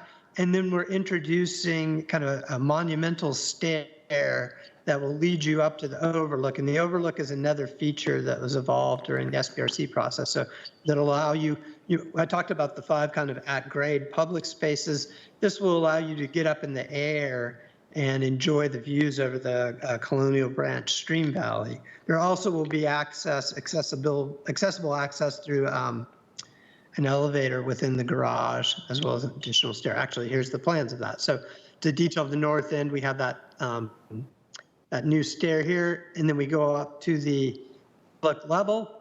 There will be an elevator that will bring you up that can take you out to it. There'll be 2,400 square feet of covered space under the building, and then just under another 1,400 square feet of outside terrace space. And we have a little view here to, another view to give you a sense of what that looks like. You're on that outdoor terrace looking over to the southwest on the Colonial Branch Stream Valley here. It'll be landscaped with pavers and planters, and there will be a screen wall to kind of separate the adjacent parking. Moving over to the hotel, the existing conditions of the building, a concrete frame, it will be reclad, and I'll show you the details of that. As Brett mentioned, when you enter the site on Meade Street today, you have the barrier of the ramp and the bridge on the south side and the loading. All of that is being removed to open up the site to Roslyn, and then it will look like this. So you'll have the new front door. There'll be drop-off lanes for hotel guests, a new canopy. There also will be a new cafe space that's open both to the hotel and the public. It'll have entrances on the south and the east side, a new kind of seating area behind the sidewalk, and then the new cladding design that Cooper Carey's come up with, kind of a beautiful kind of checkerboard, and also will improve the sustainability or the performance of the skin. So existing, the north side of the site today, parking lots, these are the old 4-story buildings that'll be torn down. There's no activity out there. But as Brad explained, there's this great connection to nature that will be greatly transformed. We'll have the new esplanade, again, with the outboard pedestrian path, then the bicycle path, then the kind of inner seating area with the water feature, and the kind of slope walkways and stairs that'll take you up to the terraces for the restaurant and the ballroom. Looking from the other side, pretty much the same condition, not a lot going on out there today. This is kind of view from the mid area of the esplanade. So this is that little intermediate area with the water feature, seating, and you see the steps. There's also a slope ramp over here leading to the terraces. And then moving a little farther west, you see the ballroom face back there. Also, you see how the bike trails come in off of Nash Extended, as well as the pedestrian space. And then kind of completing the loop around to the southwest of the hotel, the new drop-off lane on the front. The existing meeting rooms are opened up with glass, and there will be a secondary entrance into the hotel here for drop-offs for meetings or people who've parked in the garage across the way. And then just quickly to recap that plan. So this is the south side off of Lee Highway. The entrance is moved to the south side. You'll enter the lobby. You'll be able to see through out to nature. Great change. The corner cafe wrapping around the corner, a lounge that will have outdoor seating area. The restaurant will also have an entrance from the street. You'll be able to enter it. Then it'll have the terraces, the lobby, pre-function, hotel, ballroom. Then as we move around onto Nash, we'll have that secondary entrance that we talked about. So with that, I'm going to turn it over. Can you guys going to turn it over to Gary Handel, and you guys can toggle the audio over to him, and I will mute us. Can you hear me? We can. Thank you, Mr. Walters. Great. And Maurice, can you click for me? And Maurice, thank you, Nan, and thank you, Madam Chair and members of the County Board. Here you can see the East Residential Building in a view looking northwest towards the Potomac and across to Georgetown. As Brett mentioned, the site is located on the existing surface parking lot. It is comprised of 2 towers sitting on 1 podium with 151 residential units. Next, please. Maurice, advance. Maurice, can you click?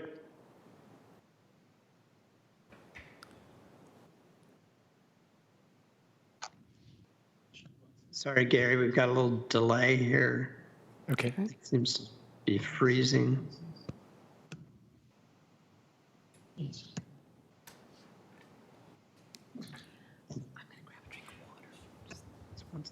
They go.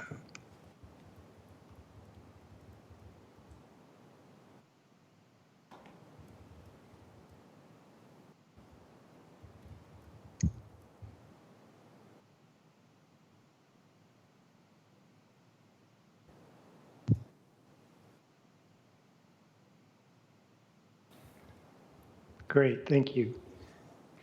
So here you can see one of the key ideas of the project, which is really to create a new gateway experience in the arrival to Roslyn as you come off of the Key Bridge. You can see how the composition of our site shapes the space that forms the new Memorial Park. That arc, defining that space in a rather classic way. Go next, please. And here, looking to the southeast, you can see how that arc begins to define the new public space upon the arrival into Roslyn.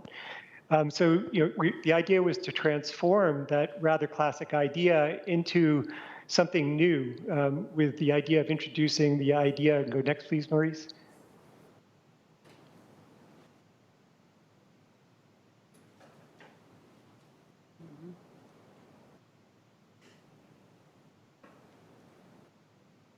Introducing the idea of biophilia, which was an idea developed by Edwin O. Wilson in his book Biophilia, and then translated into architectural terms by Stephen Kellert in his book Biophilic Design.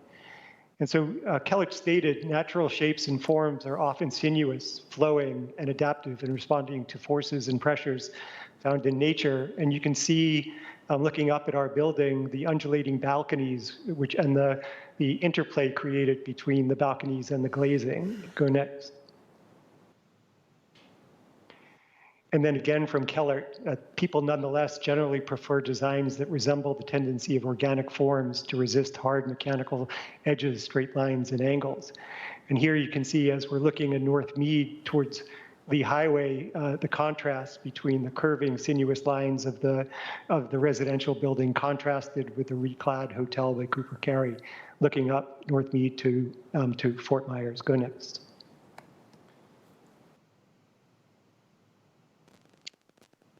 And here you can see the new East Park with the one-story podium and the 2 towers rising from it, and the palette of materials, which is inspired by the Mather Gorge along the Potomac, which you can see in the lower left.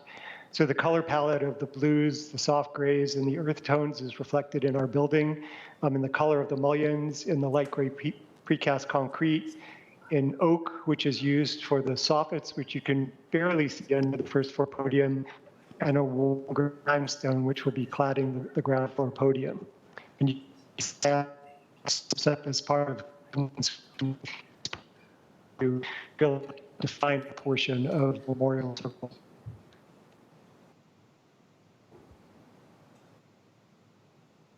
And highway down North Mead, you see your live sequence will into the site and then move down. Next.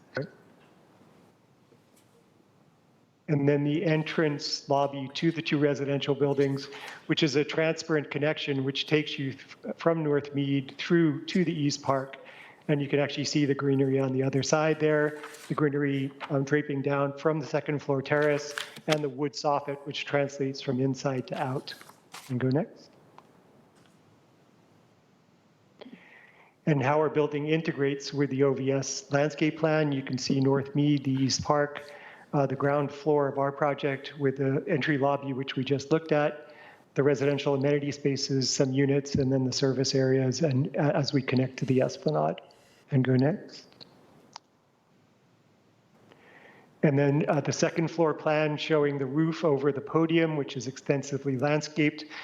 And then the rooftop plan showing the extensive landscaping there, as well as the integration of the mechanical spaces, some amenities for the residential, as well as those landscape, that landscape deck. And next. And then finally, a view looking southeast towards the Roslyn skyline, looking over those decks, showing, again, the interplay of those sinuous forms there. You can see the beautiful slab edge there with that scalloped profile, which actually reinforces the sinuous nature of this curve, the landscape there, and then the amenity spaces that define the rooftop of the building. Thank you. That's it. Thank you. All right. We have our commission, I think, here with us. If Mr. Thank you very Hughes is much. on the Mr. line, Hughes? Planning Commission. He's an experienced pro now. He's done it once before. Madam Chair, can you hear me? We can. Wonderful. I will avoid video this evening, too much streaming data, so we will just go with audio this evening, and I don't have a fancy slide deck. You'll have to accept my apologies. You should find in front of you you should find in front of you the letter from the Planning Commission. I think of an important note for members of the board to know. We did hear this item on March 12th, which would have been the day the county manager announced the revised public engagement proceedings. We did, in fact, hold our public engagement session that evening because we did meet the needs assessment and fulfilled our state mandated or our Commonwealth mandated code requirements of advising you with respect to land use decisions. And that was met by hearing a public hearing that night. And so I do want to make sure I draw attention to you for the public speakers, because I do not know how many public speakers you have in front of you, but we did hear public comment that evening, the predominance of which was revolving around the utility easement staff has already advised you on, which is outside the subject area, but is still a matter that staff is going to continue to work on throughout it. Of note, throughout the process, the commission was very complimentary to the architecture, although sometimes when you have wonderful architecture, as I think you're seeing this evening, it's also an opportunity to point out some of the little critical areas, which hopefully the applicant has heard and will improve in the future. With respect to the open space design, there was also additional questions with respect to how this will connect and integrate within our trail and public facilities. Sorry again. Down to the end, staff did spend a significant amount of time explaining to us some of the utility issues with respect to the site and the abutting neighbors' concerns. We did hear this motion and did support the main motion for the site plan 7-1. Of note, in the bottom, you will see that there were 3 motions that did receive seconds and were worthy of voting for your consideration as well. Motion number 1 was an effort by us to codify the need for staff to continually monitor the new design once it's implemented with respect to the public bike ped vehicle interactions. Staff has noted to us, and I'm sure to yourselves as well, that they are almost a continual monitor of this site, so they did not object to that one. Of also note, we did have a discussion with respect to the view shed and the coordination or requirements there too with respect to the applicant and NPS on vegetation management. That motion did fail 331. And further down, you will also note with respect to traffic data studies, we also did not support that motion 251. Therefore, we did also support both the vacations and, excuse me for one moment, the vacations of the easements, as well as the amendments to the master transportation plan and the real estate bureau actions associated with this action.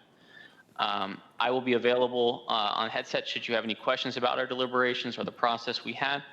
And do again want to thank both the board members for allowing the presentation to come remotely, and always thanks the many members of our community who are out there every day working to support us.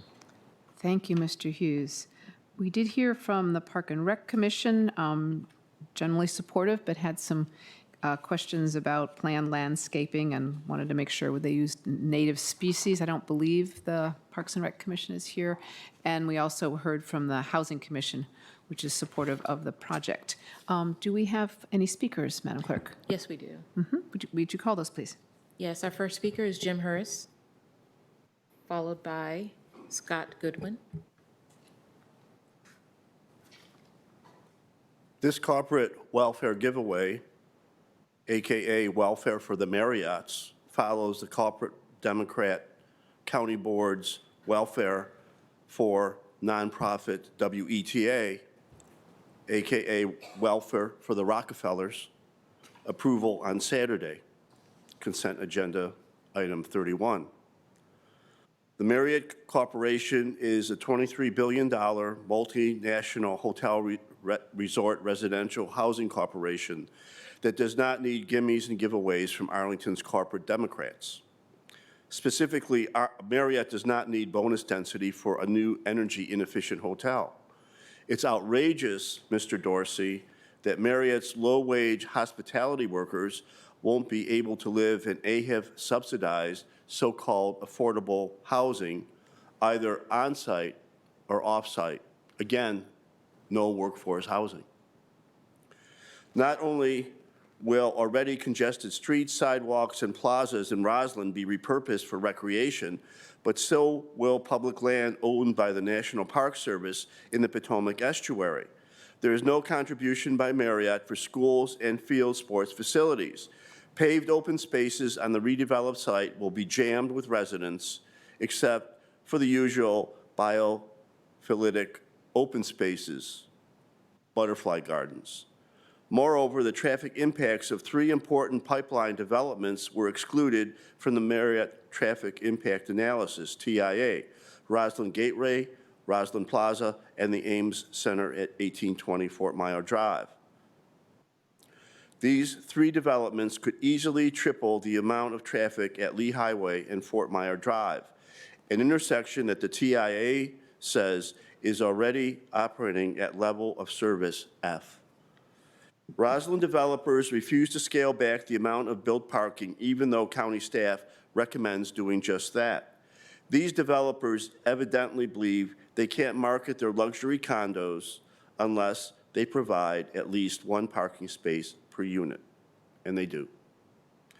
More reasons for a moratorium on new urbanism redevelopment unless and until 21st century alternatives can be debated and discussed in public meetings across the county. So again, where are you taking us with this? Destroying the quality of life?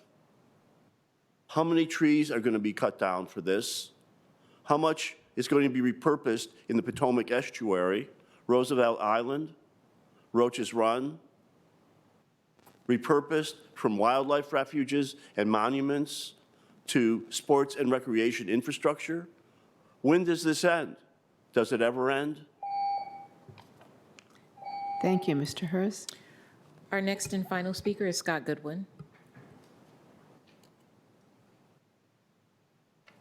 Do you want me to stand back from here? It's actually whatever you're comfortable with is fine, but there is hand sanitizer there to use after, and we actually have wiped it down a bit, but there you go. You can push the button to raise the, see the button, okay. It should be fine. Yeah, we can hear you, I think. Check on that first. Thank you. Good evening, board members. First and foremost, we realize you are missing 1 member, and we would like to send Mr. Gutschall and his family our thoughts and well wishes during this difficult time for them and all of you. Rick Schul, our board president, and Robert Pillsbury, our vice president, regret they are unable to attend, but are taking the necessary precautions in light of COVID-19. As someone who has been involved in this process from the beginning, I've been asked to fill in this evening. We appreciate this opportunity to share our thoughts and concerns regarding the Key Bridge Marriott redevelopment, SP number 53. As a longtime homeowner in Palisades Park, the community closest and most directly affected by this project, we believe our perspective is a unique one. From the beginning, we have engaged extensively and constructively with all stakeholders. The Air Force Association, one of our neighbors, and North Highland Civic Association, with whom we have worked closely, both strongly support these same requests. We want to thank you all, your staff, Mr. Schwartz and his staff, the Planning Commission members we worked with, including Nia Bagley and Nancy Iacommini, and staff member Brett Wallace. During such meetings, we have expressed our support for this project because we believe it will help serve as a catalyst for further development in the Roslyn sector. Even though we will have to endure several years of construction-related noise, traffic, dust, parking issues, and other nuisances, from the earliest stages when we met with the applicant and walked the site, we expressed our strong wishes that they be involved with NPS to both clean up the invasives on the west side, but also to plant native species on their, in their place. The two most important points for us have been reiterated in an email to the board last evening by Rick Schul. Therefore, I will not repeat those in detail here. Additionally, a number of other homeowners have submitted their similar concerns in support of our efforts. We have also previously provided the board during our meetings with a detailed letter and background information that we feel will help explain these issues further, including cost estimates for utility undergrounding as previously provided to all parties. As part of the community benefits package, we are requesting that the applicant's contribution to the underground utility fund be utilized to underground these lines, with any difference coming from other appropriate sources. Similarly, funds dedicated to open space should in part be directed to this parkland, which creates added value to the applicant. Please keep in mind that virtually all other road, intersection, bike path, sidewalk, traffic signal, street lights, signage, landscaping, and other transportation-related improvements have already been made on the Lee Highway perimeter of this site due to the Custis Trail project. Therefore, what might have otherwise become in whole or in part the applicant's expense has nearly been completed. Since a substantial amount of utility work will already be planned for the site, it makes the most economic sense for the county to include this work at the same time in keeping with the master transportation plan to underground all utilities. These are the only remaining above-ground utility poles in the area. These improvements will benefit the applicant's property just as much as the rest of the surrounding community. We do want to see the applicant make a good faith effort to work with NPS on the Colonial Run Hollow section to make this diamond in the rough an attractive retreat for many Arlingtonians, including those new residents on the site and hotel guests. The applicant should be required to have the same level of maintenance on the west side as they do on the north side facing the Potomac River in Georgetown via an adopt-a-park scenario which they can work with NPS on as well as us. This area should be required to be maintained by the applicant in perpetuity, as this will take more than just volunteer groups. Our homeowners and NHCA residents have been involved in a number of cleanups and invasive control measures over the years. If our community was subject to similar site plans with Fort Bennett Park, so should the applicant with the Colonial Run area. One final point. As discussed most recently at SPRC number 3, we support the planning commissioners and others who raised concerns about the options to improve the currently bare lower roof lines on the north side of the hotel. Options could include green roofs, open patio space, or other architectural features that would improve the views for all on the site. As the applicant has done a nice job with the roof decks on the apartment and condo buildings, we hope they would maintain the same consistency with the hotel roofs, including the top level. Otherwise, a great opportunity could be missed. In closing, we ask for your support of our priorities to improve this community for all citizens of Arlington. We believe these are reasonable and justified requests that would provide compensation for the multi-year disruption. Likewise, these improvements will dramatically enhance the area around the project and will further bolster the sleek new gateway into Arlington. Thank you for hearing our concerns for the future of our neighborhood while simultaneously expressing our support for the overall plans. Thank you. Thank you. And that's our last speaker. Yes. Yes, all right, conversations with the board. Colleagues, as far as issues that have really been surfaced, most of them kind of seem to fall into the bucket of landscaping, and the Palisades Park raised the concerns about the Colonial Run Hollow and what's going to happen there, and the Green Roofs. Both Planning Commission and Parks Commission talked about, landscaping and connection to the trails. So that's kind of a big bucket that I see. Are there any other particular areas that you want to have conversation about, you think? Ms. Crystal? I think we ought to touch on the follow-up about the utilities undergrounding. Exactly, stuff, yeah, that's fine, yep. Anything else? All right. Ms. Crystal, do you want to start? Sure, with the actually, Chair Garvey, you mentioned a few things in terms of sort of the connections of the trails and the public spaces. Yeah, So that's I had- fine. Yeah, because the I was utilities are sort of related. not really connected. It's kind of an Yeah. odd thing. So I'm- should we start with that? Because I Sure, have actually we're- one question you're- on kind of you're related. on wherever you want to start. All right, Take it away. great. So I think it's tangentially related at least. Both Mr. Goodwin in his remarks and our Parks and Recreation Commission had emphasized the importance of having native species planted here. But it sounded like, at least at the time of SPRC, that the applicant wasn't far enough along in their landscape plans to address whether they'd be pursuing that. So I'm hoping the applicant, hopefully without too many technological snafus, might be able to speak to the plans for landscaping and plantings.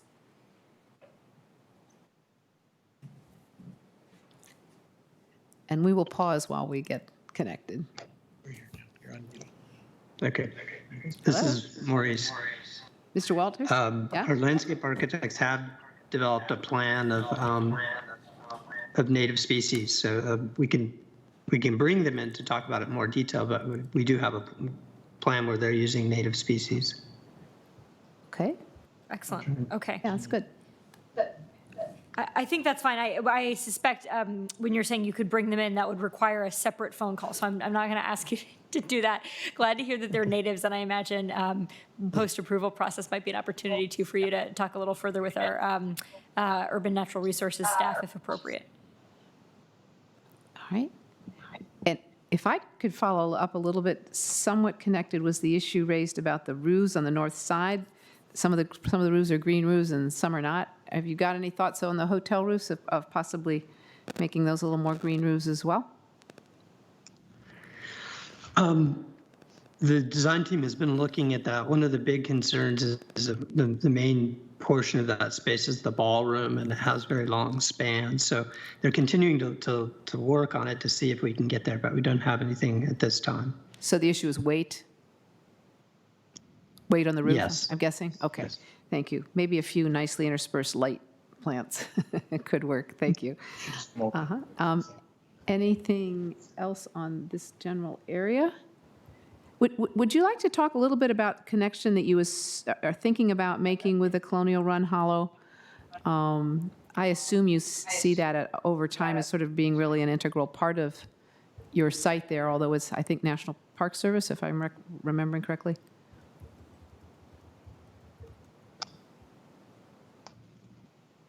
Yes, that's the area where you would be able to go up on the overlook and look over the Colonial Branch. So the building is right on the property line, so when you look over the edge, you'll be looking right into the stream valley there. Okay. No plans to actually partner with the Park Service and make it look nicer, but I can see why maybe you'd have an interest in doing that, perhaps the neighborhood too, and there'll be a little bit of revitalization of that area. Can I follow up on Yes. that, actually, Chairman Garvey? Well, Please do. Chair Garvey, well, we've got the applicant present. Could you characterize or share for us, do you have much of a relationship existing with your neighbors of the National Park Service? I know we've talked previously with the folks in the Palisades about the interest, and it sounds like they've been in touch with the National Park Service, which is interested in some beautification efforts, but doesn't have the funds. This is sort of unusual to have the federal government and the National Park Service as your next door neighbor, but so it is. And so, if future residents or the Marriott wanted to enter into some efforts to beautify, is that connection already present between the applicant and the National Park Service? Ms. Crystal, this is Nan Walsh responding. The National Park Service was present at numerous of the early meetings of the Site Plan Review Committee. I believe the gentleman moved to a different department that was our main contact there. I know that Mr. Wallace has had many discussions and updates throughout this entire process with the National Park Service. We are very, very optimistic that we will be able to achieve the bicycle connection on the north end of the site between the Key Bridge itself and the Esplanade, as well as to enhance the Fort Myer frontage where we have a little park area and the National Park Service has a large area of land, which together could make a really beautiful open space adjacent to the future location for a monument. So at this point, we would just ask the board to direct the manager to help us and facilitate our discussions with the National Park Service. Thank you. Thank you, Ms. Walsh. That's heartening. I think we would certainly hope that our staff, and I'm seeing a nod from the manager, would be happy to continue to facilitate that. And you may have a resource as well in your Palisades neighbors who I know have a history of working with the Park Service as well as the county staff. So I'm glad to hear that that line of communication is open, or at least it was with a former employee, and I'm sure will be with future ones. And I'm sure that the county looks forward to assisting in that regard as well. All right, thank you. Anything more in this area? No? All right. Ms. Crystal, I think we're back to you if you wanted to talk about the undergrounding of utilities. Indeed. Sure. So Mr. Sellon has been patiently waiting, so we gotta dig in a little bit more to this issue about Ask him a question. Yeah, the undergrounding piece. And so I know we've had this request to at least designate this applicant's contribution to the utilities undergrounding fund to the 3 light poles near the Palisades Park property. And I'm hoping maybe Mr. Sellon could tell us a little more about Mr. Wallace noted in his presentation that we have this 15-year plan for undergrounding, and hopefully just our staff could share a little more about what's in that plan, how we've prioritized that, what our priorities are in terms of the aesthetics versus the safety or continuity of operations and power outages, and so forth. So in summary, tell us a little more about that 15-year plan and what falls within it and what doesn't. Sure, I'll give it a try. This is Dennis Sellon from DES. Brett, do you have the underground utility plan? And I'm wondering, can you share that screen? Yes, I can. Give me a moment. Okay. While Brett is bringing that up, I will share with you the underground utility plan. The county has had an underground utility fund since approximately the early 90s. And we have formalized that in an underground utility plan that was most recently updated in the year 2002 in a map that Brett is going to share with us. And it has priority areas shown on it. There is a 15-year plan, and then there is what's known as a longer-term plan on it. The 15-year plan approximately parallels our development corridors, specifically the Roslyn-Ballston corridor. It has some portions of Lee Highway on it. It has Columbia Pike, an area around East Falls Church. The longer-term areas are, there are some other portions of the county. Brett, shall I try to, I've got it on my screen. I can try to share if you're not, Brett's got it right there is here. a map up there. I think it's the correct one. Okay, so showing the site here, the priority area, basically our site, the Marriott site, is shown in a priority area. Outside of the priority area is essentially where these poles lie and the neighborhood to the west. We are well behind on our undergrounding plan because we lost dedicated funding for the underground utility fund a few years after this plan was developed in about the mid-2000s. We used to have CIP funding dedicated to that fund. Since that time, for the past 15 years, we have only had site plan funding has been our only source of funds for the underground utility fund. So since that time, we have only had funds from site plans to be available for these projects. And we, as I said, are well behind. The fund is very oversubscribed, and we're currently using funds from the Underground Utility Fund for projects on arterial streets in currently in Virginia Square and Clarendon. So because we're well behind on those funds, and because we don't envision being able to catch up on our 15-year priority plan and even our longer-term priority plan, sites that are even outside of the priority plan, we don't envision them being available for funding. So, and Mr. Sullivan, if I could just follow up, I guess what I'm most interested in is not the funding available or where the funding will go, but how something ends up on the priority plan or not. So it looks like the street of interest is just right outside, and so correct. You know, is that arbitrarily decided? Help us understand a little more about why it's more important from a community-wide perspective to invest these monies inside the shaded areas, if you will, rather than outside. Going back to what I originally said was that the priority areas basically mirror our development corridors, and that's because those are our areas of highest density, where our business corridors are.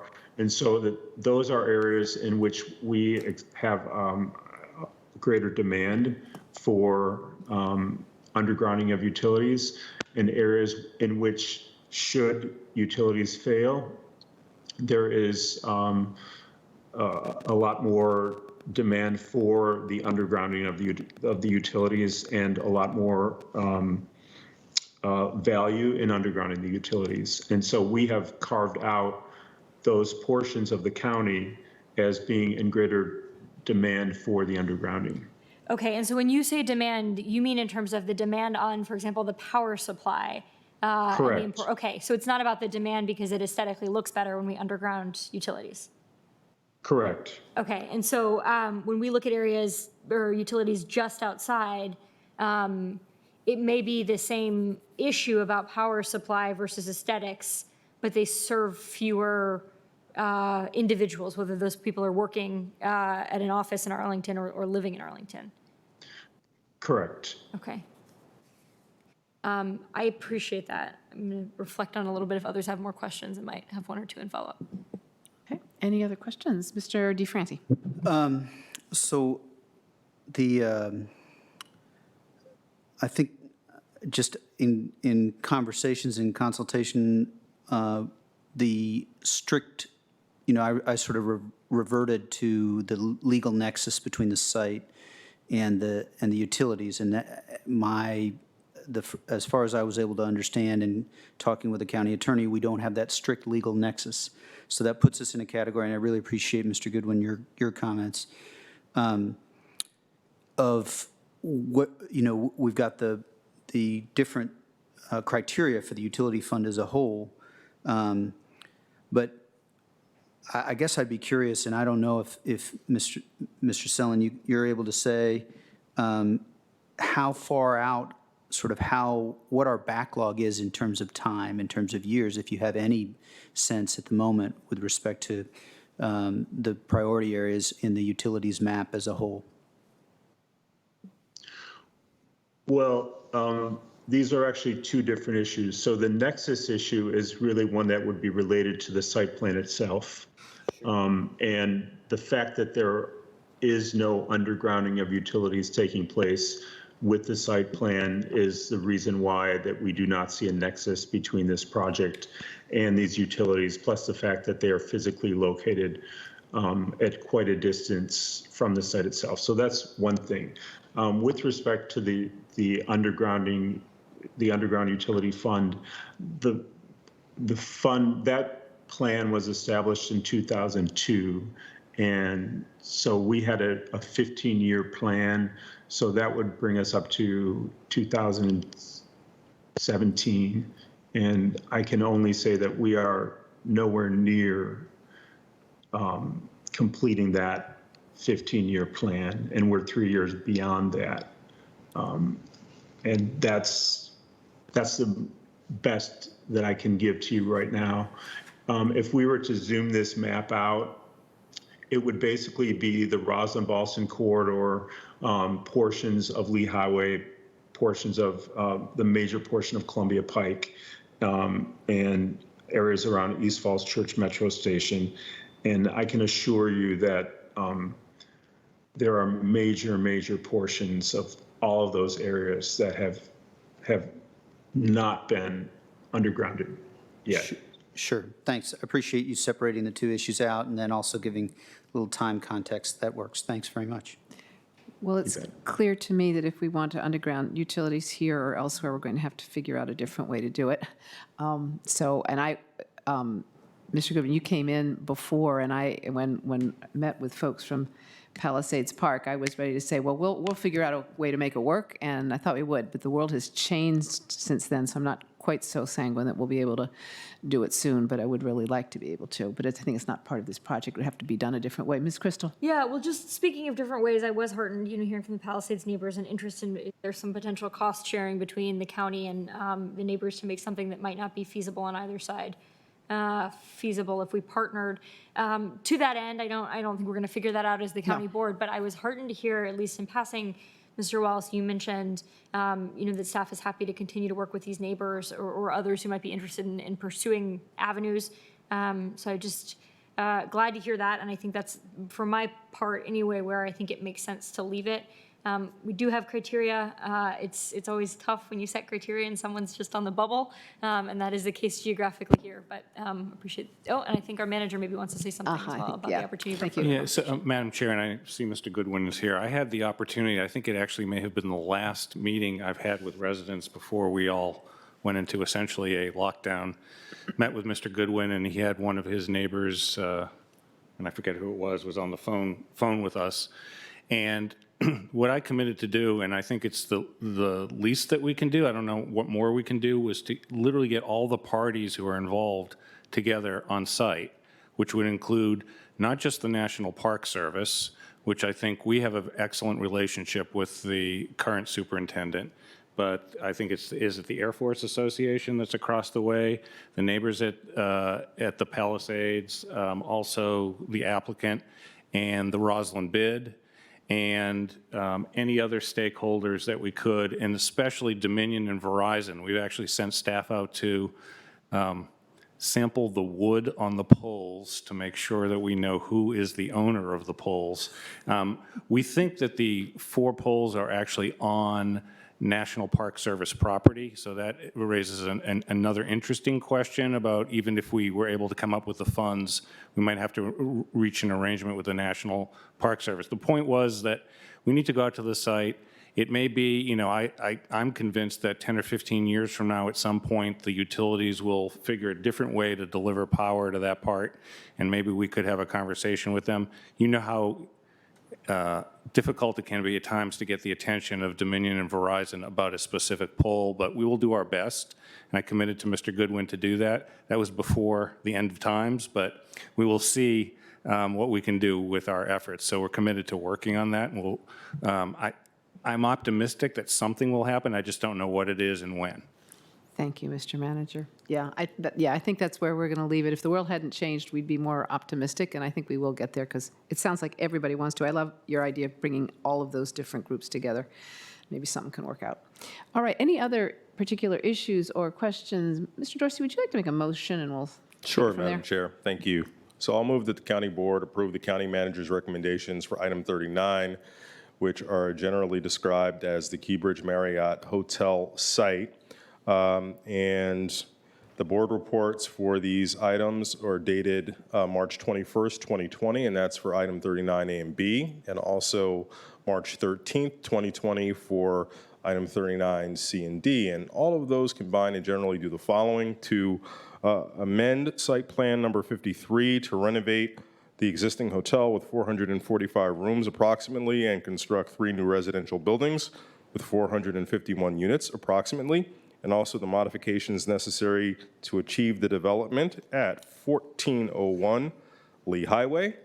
Also to amend the master transportation plan to add new sections of North Nash and North Meade Street, and to approve related ordinances of vacation and an ordinance of encroachment on the subject site. Thank you. Is there a second?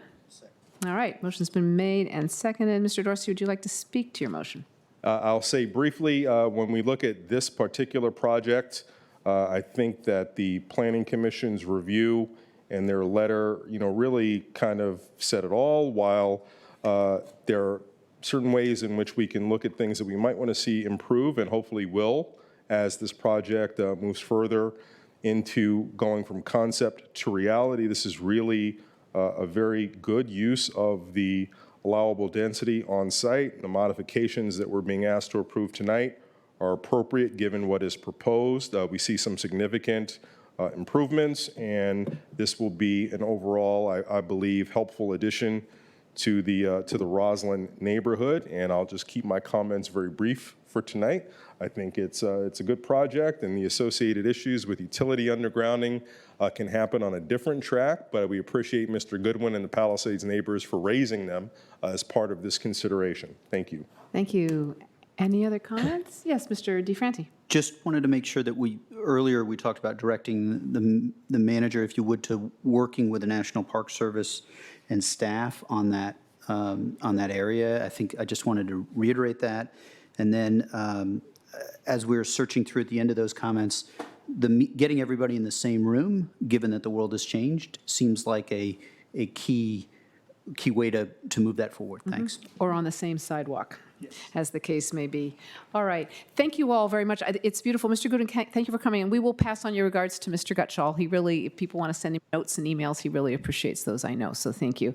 I think it's beautiful. It was pretty clear, clever of the applicant to have how it looks now and how it's going to look over and over again. To me, it's pretty clear it's a large improvement.